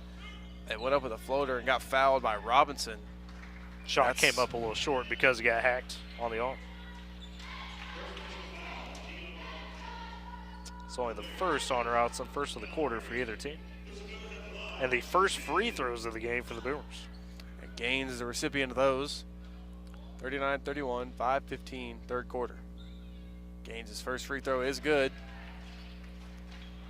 40 points now for the Boomers. That makes 9 for Gaines. Now into double figures is Gaines quickly now. 5 points here in the third quarter after 5 just in the first half. And Caden has all 5, I believe, for the Boomers in this quarter. 5 minutes and 15 seconds to play here in the third quarter. 10-point lead for the Boomers, 41-31. Webb takes the screen from Salazar, wide open, top of the key three, triggers it, won't fall. Gaines controls the rebound as he's going down the lane, taking it, stops, pops a right wing three, got it again. Caden Gaines heating up here in the third. He's got all 8 for the Boomers, and they pull back ahead by 13. Rowe dribbling inside for the Bears. That shot won't go. Salazar gets the rebound, back up with the left hand, and there is a foul call. We'll see if it's on Treese or Gaines there. They were both contesting. It's going to go against Treese. So Salazar headed back to the line. He's had the bulk of the free throws. He has. John Marshall. Yeah, of their free throws, Salazar so far in this one has taken 6 thus far. His first one misses just a bit short. He took 6 of their 8 before that free throw in terms of free throws. Treese, his first foul of the game, first of the quarter for the Boomers. Jesus Salazar misses both of his free throws. So the Boomers maintain that 13-point lead, and Gaines has his pocket picked, and Robinson has the easiest 2 of the night. He's got 4 in the contest. 44-33, Boomers up by 11, 4:20 and ticking here in the third quarter. Inbound to Hutchins. Hutchins brings it all the way up. Nobody picked him up. So now Rowe does. Bounce pass to Laredo on the right wing. An entry pass was intended for Tally, but it was tipped. It would have went straight out of bounds, but Jesus Salazar ran into it. It got tipped, and Treese had to duck it, or not Treese, excuse me, Tally had to duck it. That was aiming right for his head after the tip. That was a heater, too. Robinson checks out for the Bears, and Icasino back into the game for John Marshall. Gaines just throws it off the shin of Rich as there was nowhere to go. A little crafty move there by Caden, avoiding the 5 count. This timeout is taken by Coach Gaines with 4:10 to go here in the third quarter. 44-33, Boomers leading by 11. Smith & Co. Auction and Realty. They are Oklahoma's real estate and land auction experts. Smith & Co.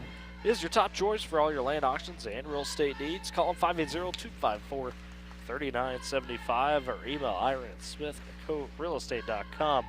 Northwest Glass, from residential and commercial glass to auto glass, doors and mirrors.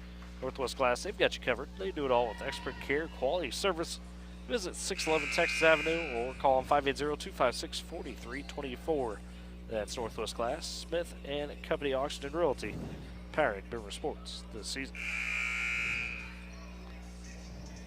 As Boomers on top by 13, 44-33 coming out of this timeout. The 5 going to stay are Laredo, Luke Talley, Kate Gaines, Jesse Treese, and Gage Hutchins for the Boomers. Out of the timeout, Talley inbounds for the Boomers. Trying to get it into Gaines. Gaines able to come up with it. Gets back up and goes up with the right hand off the glass. He had to get to one knee Gaines to get was on that. one knee to get that. Able to get out of it, dribble back up, and get the easy two. Ended up being easy. 46-33. Under 4 to play here, third quarter. Mike Webb gets inside. His right hand floater won't go, but ends up in the hands of Salazar. Salazar cleans it up. Salazar with the left hand off the glass. And Laredo has it stolen away. And Icasinu's layup won't go. Webb with the rebound. Back up, fouled by Gaines. Laredo got kind of knocked in the face a little bit there before the half court. That's why he turned it over. The Gaines good contest initially, but nobody else was back. He couldn't get the board and takes Gaines the foul. Gaines all by second. himself down there, to your point.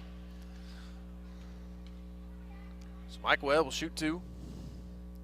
His first one falls. Mike Webb, the senior out there. First point of the game for Mike.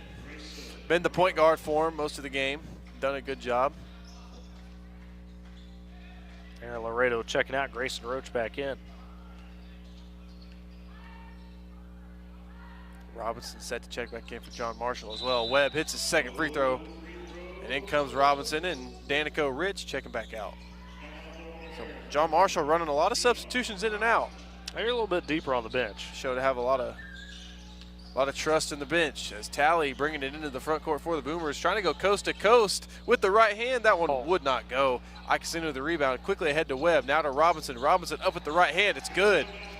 Lead down to single digits now for the Boomers, or it already was. Now just 7 points, and Hutchins has it stolen away once again. Mike Webb down the lane with the right hand, won't go, gets his own rebound, now to Rowe. Rowe bounce pass to Salazar. Salazar missed it again. He gets his own rebound back to Icasino. Icasino left wing three-pointer way off. And Roach finally handles the rebound for the Boomers. And he gets it to Gage Hutchins across half court. Hutchins going to stop, slow it down, get it to Talley. Talley, corner, Gaden Gaines a three-pointer, just a bit short. Jesse Treese the rebound, who spins back and floats it in. Good job by Jesse. Keep hustling on that. Measured up the air ball and got it. 4 points for Treese. 48-39, 9-point lead. And the other way, Icasenu hits a deep three to get it down to 6. Timeout on the Boomers. 48-42, under 3 to play. Well, and you just mentioned at half, right? Like this John Marshall team is frenetic enough that they start getting hot. All of a sudden, you better watch out. That's what's starting to happen. John Marshall outscoring Woodward in this quarter 18-12. When Kavion Icasino comes down and just pulls up like that and cans it, that can be dangerous because the team's starting to feel like that electricity across the offensive glass and on the offensive side, and getting a lot of steals in the backcourt. That's a good timeout from Coach Gaines, have her players collect themselves and not start to panic, because this team is pressing right now. And that team being on the floor, Mike Webb, Kavion Icasinu, Dion Robinson, DJ Rowe, and Jesus Salazar. For the Boomers, Treese, Talley, Roach, Laredo, Hutchins, and Gaines.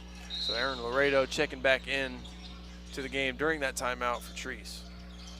2:38 to play, 48-42. Boomers lead by 6. Talley has it into the front court, guarded by Webb. Entry pass to Laredo, fading away jumper, won't go. Rebound taken by Icasinu. John Marshall running out again. Gaines contesting there. Icasinu stops, a left elbow jumper, won't fall. Talley now Hutchins into the front court, to the top of the key, outside. Gaines, corner 3 ball. That one just short. Rowe the rebound. Gaines fell down in the corner, wanted a foul. But Rowe coast to coast with the right hand. That one won't go. Talley the rebound. Again, physical quickly game. Ahead to Hutchins. Hutchins to Gaines. Gaines going up and in. The two-hand jam with emphasis. 50-42, 8-point lead once again. Salazar coast to coast. The layup won't fall. Roach the rebound. Quickly to Gaines. Gaines into the front court. And Talley now to Gaines. Gaines, another 3, missed it. And Hutchins saving it out of bounds into the hands of Tally. And we have... I think they're saying it was out of bounds. Oh, they're going to call Hutchins out of bounds. Yeah. A little bit of a late call on that, but that's what they went with. So Danico Rich back into the game, getting Salazar, as well as Maurice Evans. Seeing his first minute since the second quarter. And how about Grace Roach's last few possessions? I mean, having to battle down low inside, coming up with some big contests, forcing some misses, and some big boards. Webb inbounds to Rich. Minute 35 to go. Boomers maintaining that 8-point lead. Rich left side, cross court to Rowe. Rowe going to pull up once again, long. Rebound taken by Roach. Roach to Gaines. Gaines will bring it up, push it up into the front court, now to Laredo. Minute 15 now.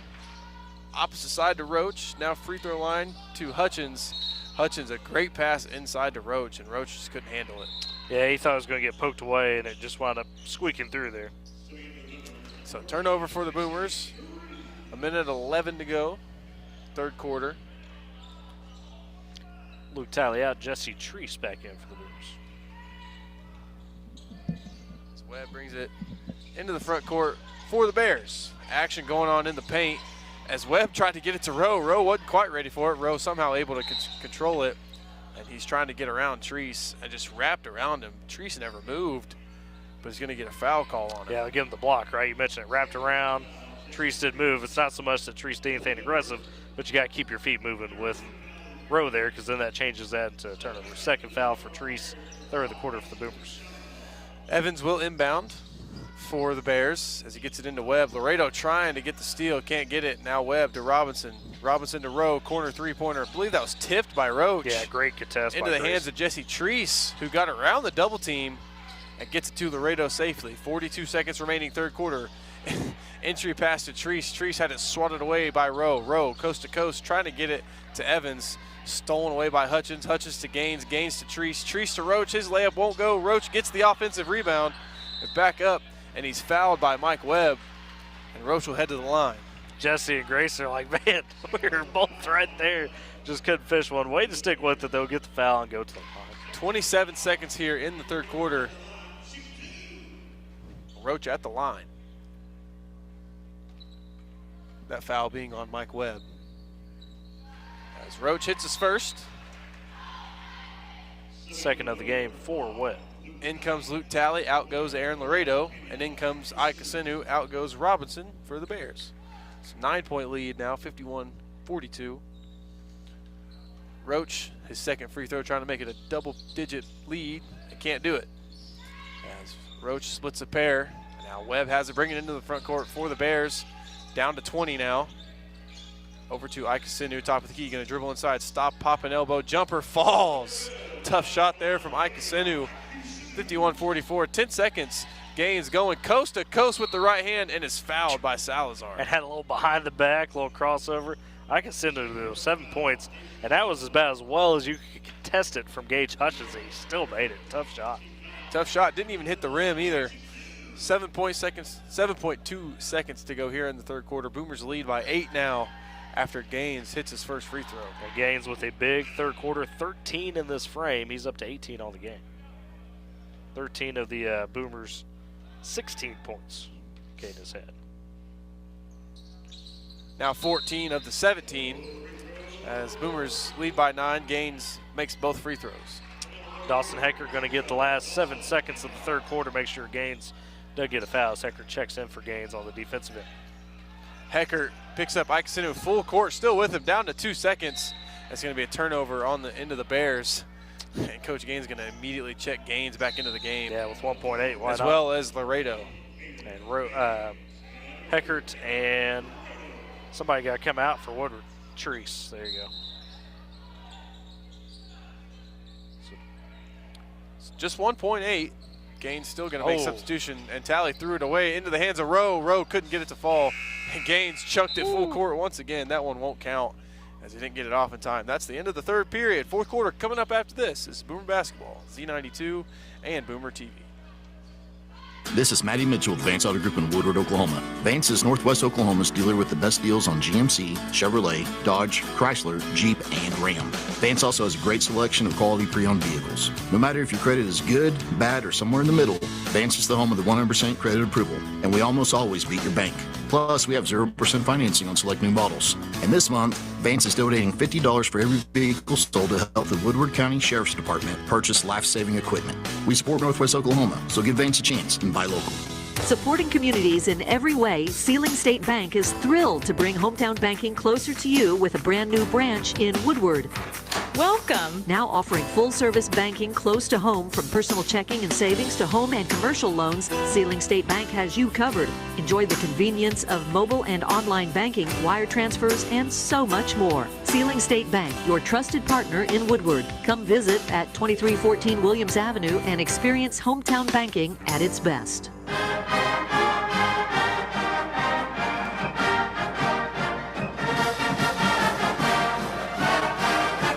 Fourth quarter play coming up here in Weatherford with this matchup between the John Marshall Bears and the Woodward Boomers.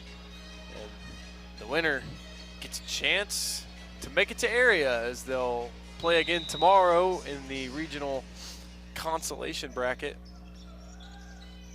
As we begin fourth quarter play, Bears will control it. Ikesinu on the left side to Rowe. Rowe trying to float it to Salazar, just a bit too high. Gaines the only one able to get there. Laredo down the lane with the left hand, double clutch over Rowe, gets it to go off the glass. Now an 11-point lead, 55-44 here in the fourth quarter, as Salazar the other way goes up, double clutch, passes it to Evans. Evans inside, bounce pass over to Webb. Webb, bounce pass to Salazar. That one was mishandled. Now to Rowe. Rowe with the acrobatic right-handed layup, and does get it to go. So back-to-back buckets here to begin here in the fourth quarter. As the ball goes out of bounds, last touched by Webb. And Rowe with 15 for John Marshall, 14 for Salazar. They combined for 29 of their 46. Aaron Laredo up to 9 points now after his last layup. Tally inbounds to Gaines, wide open, and Gaines delicately lays it in. Easy for him. He's up to 21 now. 57-46, Boomers up by 11. Has 3 possessions, 3 buckets here in the fourth quarter. We've played about a minute. Salazar in the corner, working against Gaines. Entry pass to Mike Webb with the left hand. That one won't go. Roach controls the rebound. Head to Luke Talley, crosses half court, gets by Webb. Inside, now back outside Gaines. Gaines dribbles, kicks it back out left wing to Laredo. Back to the corner, Hutchins. Straight back to Laredo. Laredo against Ikesinu, dribbles out. Bounce pass over to Talley. Talley, Gaines. Gaines going to try another three-pointer, just a bit short. And rebound fought for, finally taken away by Ikesinu. Ahead to Rowe. Rowe dribbled it off the foot of Gaines. Ikesinu able to control it. Now back to Rowe, corner 3 ball. That one goes and one. Yeah, Aaron Laredo just followed through a little too much on the closeout. Rowe not only hits the 3, but gets that foul. Third for Laredo. Rowe with a chance at a 4-point play. DJ Rowe been an impressive ball game here.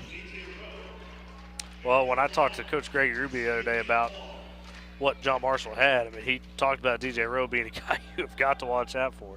As Rowe converts, so 4-point possession here for John Marshall, and that dwindles an 11-point lead to 7. Big swing for Obviously sure. Easy math, but Rowe now with basketball 19. sense, those are 4 huge points. And a foul. Deion Robinson enters the game and immediately fouls Gaines, as Robinson plays with a lot of intensity. Second foul on him. Fouls come with that. And they were trying to double-team Gaines off the inbounds, and he just swung through it essentially. 57-50. Tally sets it inbound in front of the John Marshall bench, gets it to Laredo, back to him, as Laredo sails Gage Hutchins into the hands of Salazar. Now to Ikesinu, brings it up, stops, pops, top of the key, 3-pointer, bit long. Offensive rebound, Rowe, back up, swatted away by Laredo. And Gaines gets the rebound, now Laredo pushing. Into the right corner to Hutchins. Hutchins wide open, missed it. Gaines the rebound. Gaines inside the paint, floating away, got the floater to go. Was getting poked at, lost it for a moment, and just said right back up and in. 59-50, Rowe the other way, right wing 3, won't go. Laredo the rebound. 5:41 to go. Boomers up by 9, 59-50. Gaines almost lost it out of bounds, saved it. Now to Laredo as Aaron into the front court. Robinson trying to tie it up. Pass to Hutchins. Hutchins going to go inside. Gets stopped by Salazar. Gets the tough falling away floater to fall. Boomers back up by double digits. A little bit of the Dirk high knee by Gage as well for that. Ikasinu, top of the key over right side, Salazar. Salazar getting into the paint against Gaines. Spins, steps through Gaines and gets an easy left-hand layup off the glass. Laredo, coast to coast, had it tipped away and into the hands of Ikasinu, trying to get it to Robinson. Robinson able to save it. And getting inside is Robinson, going up with the right hand. That one would not fall. Gaines played that so calmly. He just said, all right, come at me. You're not going to make this shot over me. Sure enough, he was right. 61-52, Boomers up by 9. Approaching 4:30 to go here in the fourth quarter. Laredo has it in the front court on the right side, dribbles left. Entry pass intended for Hutchins, but ended up in the hands of Salazar. Quickly ahead to Rowe, who couldn't get the dunk to fall. And Roach was there to clean it up. And Rowe with a frustration foul. It was an easy two-hand slam. It rimmed out on him. His third foul, second of the quarter. Yeah, definitely a frustration foul, and he's going to get subbed out of the game here. That's a big one. Would have cut it to all 7. the way to 7, yeah. Instead, it remains at 9. We got a timeout on the side of the Boomers. So 61-52. Boomers leading by 9. 4.5 to play here in regulation. Got a full timeout on the court. Great Plains Bank, heritage, trust, respect. Those are the things that make Great Plains Bank great. But deep roots across Oklahoma and Texas, they're in touch with communities which we live and work. M&D Enterprises and Lawnmower Shop for your best lawn, porch, or patio. M&D Enterprises and Lawnmower Shop are your people. They carry everything they need to make your greenscape that little piece of heaven you've always dreamed of. Locations in Woodward, Canton, and Weatherford. M&D, Great Plains Bank, powered Boomer Sports this season. So the Boomers trying to do what the Boomers on the girls' side did earlier and extend their season another game, getting to tomorrow, as they would play at 2:30 as well. And they play the winner of Elk City and Clinton and Bethany. Clinton and Bethany. On the girls' side, it's winner of Elk City Community Christian. Yeah. I don't listen to you very often. So yeah, not a lot of people do. It's okay. It happens. But no, 61-52. Boomers lead by 9 as they are 4 minutes, 30 seconds away to extending their season, so they hold on. Watch this John Marshall team, though. You mentioned it at the half, and it's true. They can heat up in a hurry, so you can't give them any extra momentum. Tally, Gaines, Laredo, Hutchins, the original starting 5 on the floor. As coming out of the timeout, John Marshall in a press. Boomers able to get down the floor, and Gage Hutchins has it short corner left side. Still has his dribble, hasn't dribbled, poked away and stolen by Evans. Evans to Robinson. Robinson going to push quickly. Getting inside, goes coast to coast, pass to Salazar, quickly to Evans. Evans getting inside off the glass with the right hand. He's going to be foul. I believe Gaines is going to pick that one up. Yeah, Gaines. Maurice Evans going to head to the line. Kind of over the top of him. Third foul for Caden. Second of the quarter for the Boomers.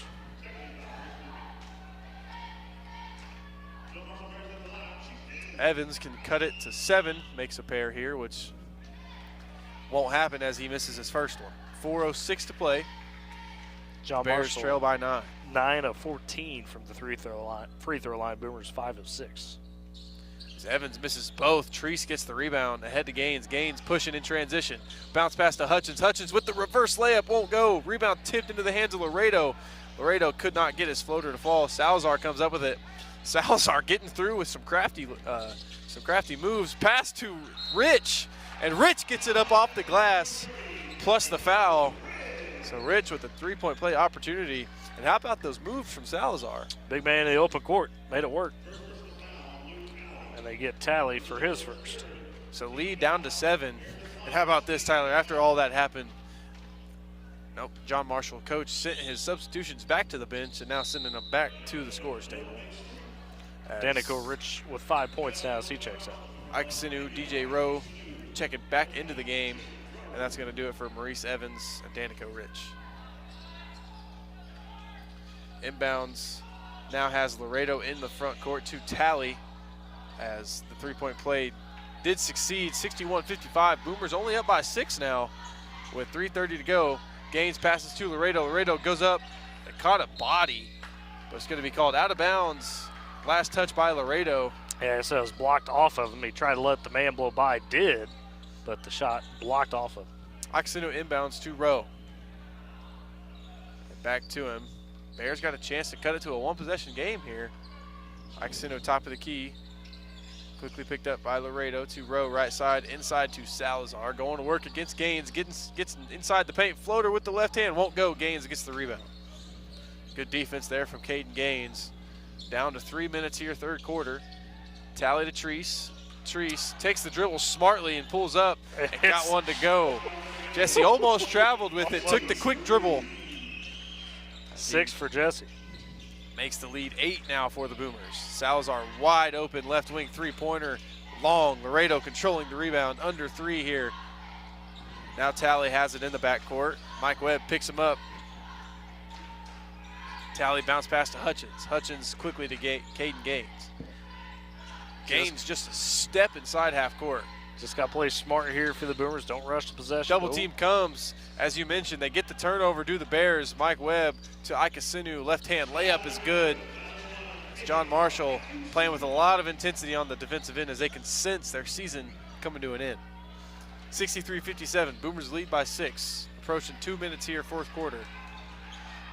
Laredo corner 3. Gage Hutchins as he traveled with it. Yep, slid step.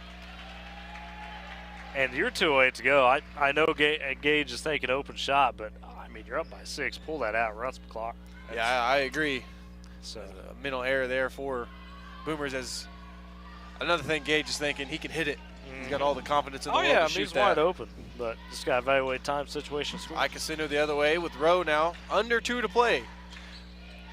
Bears trying to tie this up or take the lead before step back 3 for Robinson. That bit long. The rebound taken by Tally. Tally picks up his dribble, gets it to Treese. Treese dribbling inside, bounce pass to Hutchins. Hutchins had it blocked from behind. No foul call. Wow. We're going to stay here with the Boomers. Good effort there from Luke Tally to get that rebound. Ahead to Treese. Treese put it inside to Hutchins.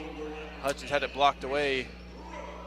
Grayson Roach going to check in. In comes Roach, and Tally going to come to the bench. So it's Treese, Roach, Laredo, Hutchins, and Gaines. Treese inbounding. Bounce pass inside to Roach. Roach going to work against Robinson, and Roach fell with it. And that's a turnover on the part of the Boomers. A lot of confusion on the side of the Woodward Boomers as well right now. Minute 38 to play. 63-57. Ikasinu into the front court. Catches the screen from Salazar, trying to get around Gaines. Over to Rowe, top of the key. He'll try a three-pointer. Got it! Big 3 from DJ Rowe. Now just a 3-point lead on the part of the Boomers. 63-60. 22 points for DJ Rowe now. 22 big ones does DJ Rowe. Smith Co. Auction and Realty. There are Oklahoma's real estate and land auction experts. Smith Co. is your top choice for all your real estate or for all your land auctions and real estate needs. Call 580-254-3975 or email Ira at smithcorealestate.com. Northwest Glass, residential and commercial glass, auto glass, doors and mirrors. Northwest Glass, they've got you covered. They do it all with expert care, quality service. Visit 611 Texas Avenue. Call them 580-256-4324. Northwest Glass, Smith & Co. powering Boomer Sports this season. Natalie Ely, we find out what this group is really made of here, because you've let John Marshall get within 3. You've got to have a clean possession with just a minute 20 and some change left here. Yeah, no matter how you look at it, not really a position you want to be in right now if you're the Boomers. You've had the lead, essentially the entire game. And this John Marshall team has just been pushing the entire fourth quarter, and now your backs are kind of against the wall. The good news is for the Boomers, John Marshall's got to foul a couple times to get you to the free throw line. So play keep away here. And John Marshall's also probably not thinking about fouling either. They're trying to get a steal. Well, you got to make it still a minute and a half. Right? Yeah. That's why you got to be Tally sets it inbound, and he is accompanied by Gaines, Hutchins, Laredo, and Roach out there. Bears in a full court press as off Robinson. Tally able to get it back into the front court now as Robinson now inside to Roach. Bounce pass from Tally. Roach gets it to Gaines quickly. Gaines picked up by Robinson. Gaines at about the volleyball court line to Tally. And Roach all over him. And he gets to Roach, right side, back to Tally. Now a minute to play. Laredo now has it. Guarded by Icasinu. Laredo getting inside. Triple team comes and a turnover. Bears get it back. Salazar getting down the lane. Double clutch layup won't go. Gage gets the rebound. Gage quickly pushing into the front court. Gage going coast to coast with the right hand, and he gets it to fall. Big layup there from Gage Hutchins. Boomers get the lead back by 5, 65-60. We approach 30 seconds. Salazar getting an easy bucket on the other end, and a timeout taken by the John Marshall Bears. Honestly, though, not the worst decision. Just if Salazar got the position, let him take the layup. Still up by 3, 34 seconds now. Now they got a foul. You're getting to that point. They got a foul, and if you're the Boomers, you cannot be frenetic on this possession. You were doing so good until you got triple teamed. And John Marshall, we talked about this throughout the broadcast, top of the broadcast especially. They are an athletic bunch. They can poke at you. They get out and run, so you got to be careful here. Got to be careful if you're the Boomers. 65-62. Mere seconds away from escaping this game are the Boomers. John Marshall trying to fight back and get a chance to play tomorrow. Well, you mentioned earlier about the 2-minute mark. You said, hey, John Marshall could sense their season's on the line here, and you could tell that intensity was picked up. Absolutely, they can. DJ Rowe, Robinson, Salazar, all playing with Icasinu and Webb, both all playing with super, a lot of intensity on the defensive end. And you can sense it on the offensive end, too. And how about this, Ely? DJ Rowe, Jesus Salazar, just sophomores. So we talked about it in the pregame. This one of those John Marshall teams that, you know, a little bit young, right? So they're building towards next season. I mean, win or lose here, you've had some guys really pop out towards back half of the season that you could build around for next Coming year. out of the timeout, 34.3 seconds to go. Boomers lead by 3. Tally sets it inbound on the Bears side. And he gets it into Caden Gaines, who had it immediately poked away. Laredo saved it. Now to Gaines. Gaines going to dribble inside. Bounce past Roach. Roach missed his layup, but they're going to call a foul on DJ Rowe. So Roach will go to the line to try to stretch that lead just a little bit. Good news for the Bears, only 8 seconds came off right there. Still 26.8, plenty of time to do something. The bad news, 4th foul on DJ Rowe. So he's got to be careful. Big free throws for Grayson. Grayson's first free throw doesn't go in. Rimmed out on him, in and out. Tough Boomers, break there for the Boomers. Only 5 of 7 on free throws a day have taken advantage of them. Roach's second free throw doesn't go in either, but he gets his own rebound, and he is immediately fouled. Third personal on Mike Webb. Roach missed both free throws, but got the big rebound afterwards. Yeah, and I think Laredo may got just a piece of that to tap it out, too. Inbound is Tally to Gaines. Gaines wide open three-pointer, won't go, gets his own rebound, and he had it poked away. Down to 15 seconds. Gage Hutchins gets the steal. DJ Rowe took it away once again. Jump ball. And we got a jump ball, and it's going to be into the hands. Boomers are acting like they got on the possession. Of the Boomers, they do. And Coach Gaines wants a timeout, I think, because, my goodness, way too crazy for the last 30 seconds. Being played. 12.1. 12.1. Boomers lead by 3. We had about 9 steals happen right there. It felt like it. And I'm curious, I get Caden, same problem as Gage, wide open for 3, thinks, I can make this. Just hold on to it, young man. Make them value. Because there's only one more to give for John Marshall. So 65-62. Boomers, after the jump ball, will get it out of this timeout. And if they play things right here, they can really ice it, Tyler. Yeah, still got to get the ball in bounds. You know John Marshall's going to be thinking, hey, we got about probably, 5 to 6 seconds to work with before you really have to foul, right? Because you got 12 on the clock. So initial idea is to get that free throw or get that inbounds in if you're the Boomers and hold on to the rock, boys. Wouldn't be surprised to see John Marshall come out and foul, though. Try and buy themselves enough time. Try to foul the right person. Obviously, sure. Tally going to be looking to get it into Gaines.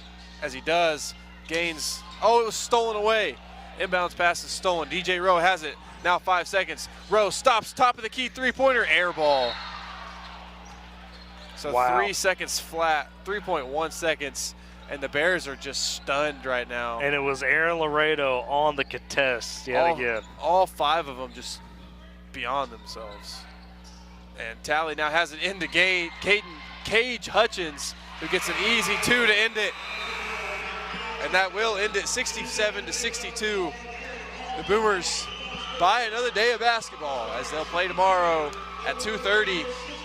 We will see you guys later, or we'll have your post-game stats right after this. This is Boomer Basketball on Z92 and Boomer TV. Keep your home safe and secure with Arlo Secure from Pioneer. Our battery-operated doorbell cameras and solar-powered outdoor cameras make it easier than ever to protect your home. Enjoy 2K video resolution and instant alerts day or night, starting at just $15 a month. Visit GoPioneer.com today and enjoy peace of mind with Arlo Secure. Great teams aren't carried by just one player. They're built on trust, determination, and people who show up for each other. Bank of Western Oklahoma does the same with your finances. We make decisions right here at home with lenders who know how to hustle for your goals. Bank of Western Oklahoma works like a true team. We're motivated, loyal, and ready to help you win your next financial game. Bank of Western Oklahoma, member FDIC, an equal housing lender. Every family has a story filled with chapters of love, laughter, and dreams for the future. But what if one day you're not there to help write the next chapter? Life is unpredictable, but your love for your family shouldn't be. With State Farm Life Insurance, Gwayne Matthews and Woodward can help ensure your story continues, even when you're not there to turn the page. Protect the chapters yet to come. Talk to Gwayne Matthews because your story deserves to be told. This is Matty Mitchell with Vance Auto Group in Woodward, Oklahoma. Vance is Northwest Oklahoma's dealer with the best deals on GMC, Chevrolet, Dodge, Chrysler, Jeep, and Ram. Vance also has a great selection of quality pre-owned vehicles. No matter if your credit is good, bad, or somewhere in the middle, Vance is the home of the 100% credit approval, and we almost always beat your bank. Plus, we have 0% financing on select new models. And this month, Vance is donating $50 for every vehicle sold to help the Woodward County Sheriff's Department purchase life-saving equipment. We support Northwest Oklahoma, so give Vance a chance and buy local. And back in Weatherford, the Eagles nest as the Boomers hold on 67-62. A frenetic, bit wild at times ending to that ball game. But Woodward survives. They advance. John Marshall will finish the season at 11-15 with their record. The Boomers improved to 18-9. Let's look at your post-game stats. For Woodward, leading the way, Kate Gaines popped big with 23 points, had 15 in that third quarter after only having 5 at the half. Gage Hutchins finishes with 16 for Woodward. Aaron Laredo with 9. Grayson Roach with 7. Luke Talley with 6. Jesse Treese all with 6. So everybody except Dawson Heckard, who played for 7 seconds, I think, scored for the Boomers. So pretty good there. And you got multiple buckets for them. But, boy, for John Marshall, the future going to be bright. DJ Rowe, the sophomore, 22 points. And Jesus Salazar, another sophomore, 18 points. You got Kavion Aikusanu, one of the seniors. He had 9 for the Bears. But Ely wasn't always pretty there towards the end. But the Boomers found a way to hold on. You bought yourself another game. That's all that matters. It doesn't matter how pretty it is or how ugly it is. If you win, you're happy. If you're sad, you're, if you're a soccer player, you're getting ready for soccer. But most of these guys, a lot of them are probably getting ready for baseball season after this too. Sure. So just buy yourself another day of lacing those shoes up and getting on the hardwood. That's what matters the most. Well, and of course you'll play tomorrow, 2:30, back here at Weatherford for that regional consolation championship game, and you're awaiting the winner of Clinton and Bethany. Likely to be Bethany. I mean, not to disrespect Clinton, but they've got 6 wins on the season, so we'll see what they do tonight. But going to be the winner of that game taking on the Boomers. I guess the good news for the Boomers in that respect, whichever team it is, Clinton or Bethany, you have seen them this season. In Clinton's case, not too long ago, Bethany, you saw them coming out of that winter break, so it's been a minute, and you didn't play your best game against them, so you're going to have some urge if you face them to show up a little bit better than you did when you played them earlier in the year. And the girls, they'll be awaiting their opponent as well, as they took down John Marshall 52-27 earlier today. We will see if they will play either Elk City or Community Christian That'll be a fantastic game. Elk City's going to want that rematch. They're going to want that rematch back. Community Christian's going to say, hey, we probably should have been ranked on the season because they've had a really good resume. So both those teams are going to feel some type of way coming into that game tomorrow, whichever one emerges from that. But the Boomers get it done on both sides today. We'll step aside for a final break, come back and get you set up for what's ahead. It's Boomer Basketball, Z92 and Boomer TV. Supporting communities in every way, Sealing State Bank is thrilled to bring hometown banking closer to you with a brand new branch in Woodward. Welcome. Now offering full-service banking close to home, from personal checking and savings to home and commercial loans, Sealing State Bank has you covered. Enjoy the convenience of mobile and online banking, wire transfers, and so much more. Sealing State Bank, your trusted partner in Woodward. Come visit at 2314 Williams Avenue and experience hometown banking at its best. Keep your home safe and secure with Arlo Secure from Pioneer. Our battery-operated doorbell cameras and solar-powered outdoor cameras make it easier than ever to protect your home. Enjoy 2K video resolution and instant alerts day or night, starting at just $15 a month. Visit GoPioneer.com today and enjoy peace of mind with Arlo Secure.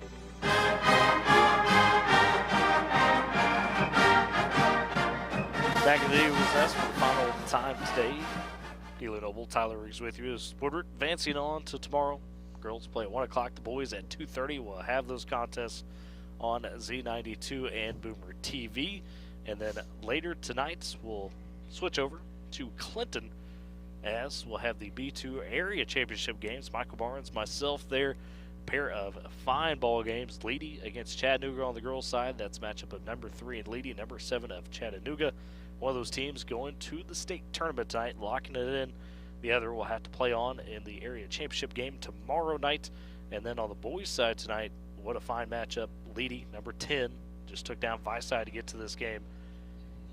They'll take on unranked Arnett, who is hot. 16-12 on the year, but they've won 9 of their last 10. Boy, should be some fantastic contests there tonight from the Tornado Dome in Clinton. And, of course, as mentioned, we'll be back here tomorrow for the Boomers in the afternoon. Then tomorrow night, we will pick up those consolation championships in Clinton and see who advances on to the state tournament. Ely, any final thoughts here today for the Boomers? I'm just happy I get to see those two teams play one more time. To be honest, like whenever they lost against Weatherford, I knew it was tough on you. Yeah, I knew they had to keep winning if they wanted to keep playing. Yeah. I was like, dang. Yeah. Got like 4 seniors that I, been watching all year long. Don't want to be able to stop watching them. So it's just good that we're gonna be back here with a chance to go to area. That is good news. You put yourself one game away from moving on to another weekend as the big takeaway here today for the Boomers. But with that all said, folks, got to thank Dakota Wagner back in the studio doing a fine job on the production side. Appreciate Chris Godwin coming along today, helping out on the Boomer TV side. Ely, fine job today yourself. And I encourage you all to join us tonight on the K101 side for those Class B2 area championship games. With that, folks, we'll catch you tomorrow here on Z92 for Boomer Basketball. It's the Consolation Championship games coming up next. You've been listening to Woodward Boomer Sports on News Talk Sports Z92. Follow the Boomers all season long on Z92 and Z92 on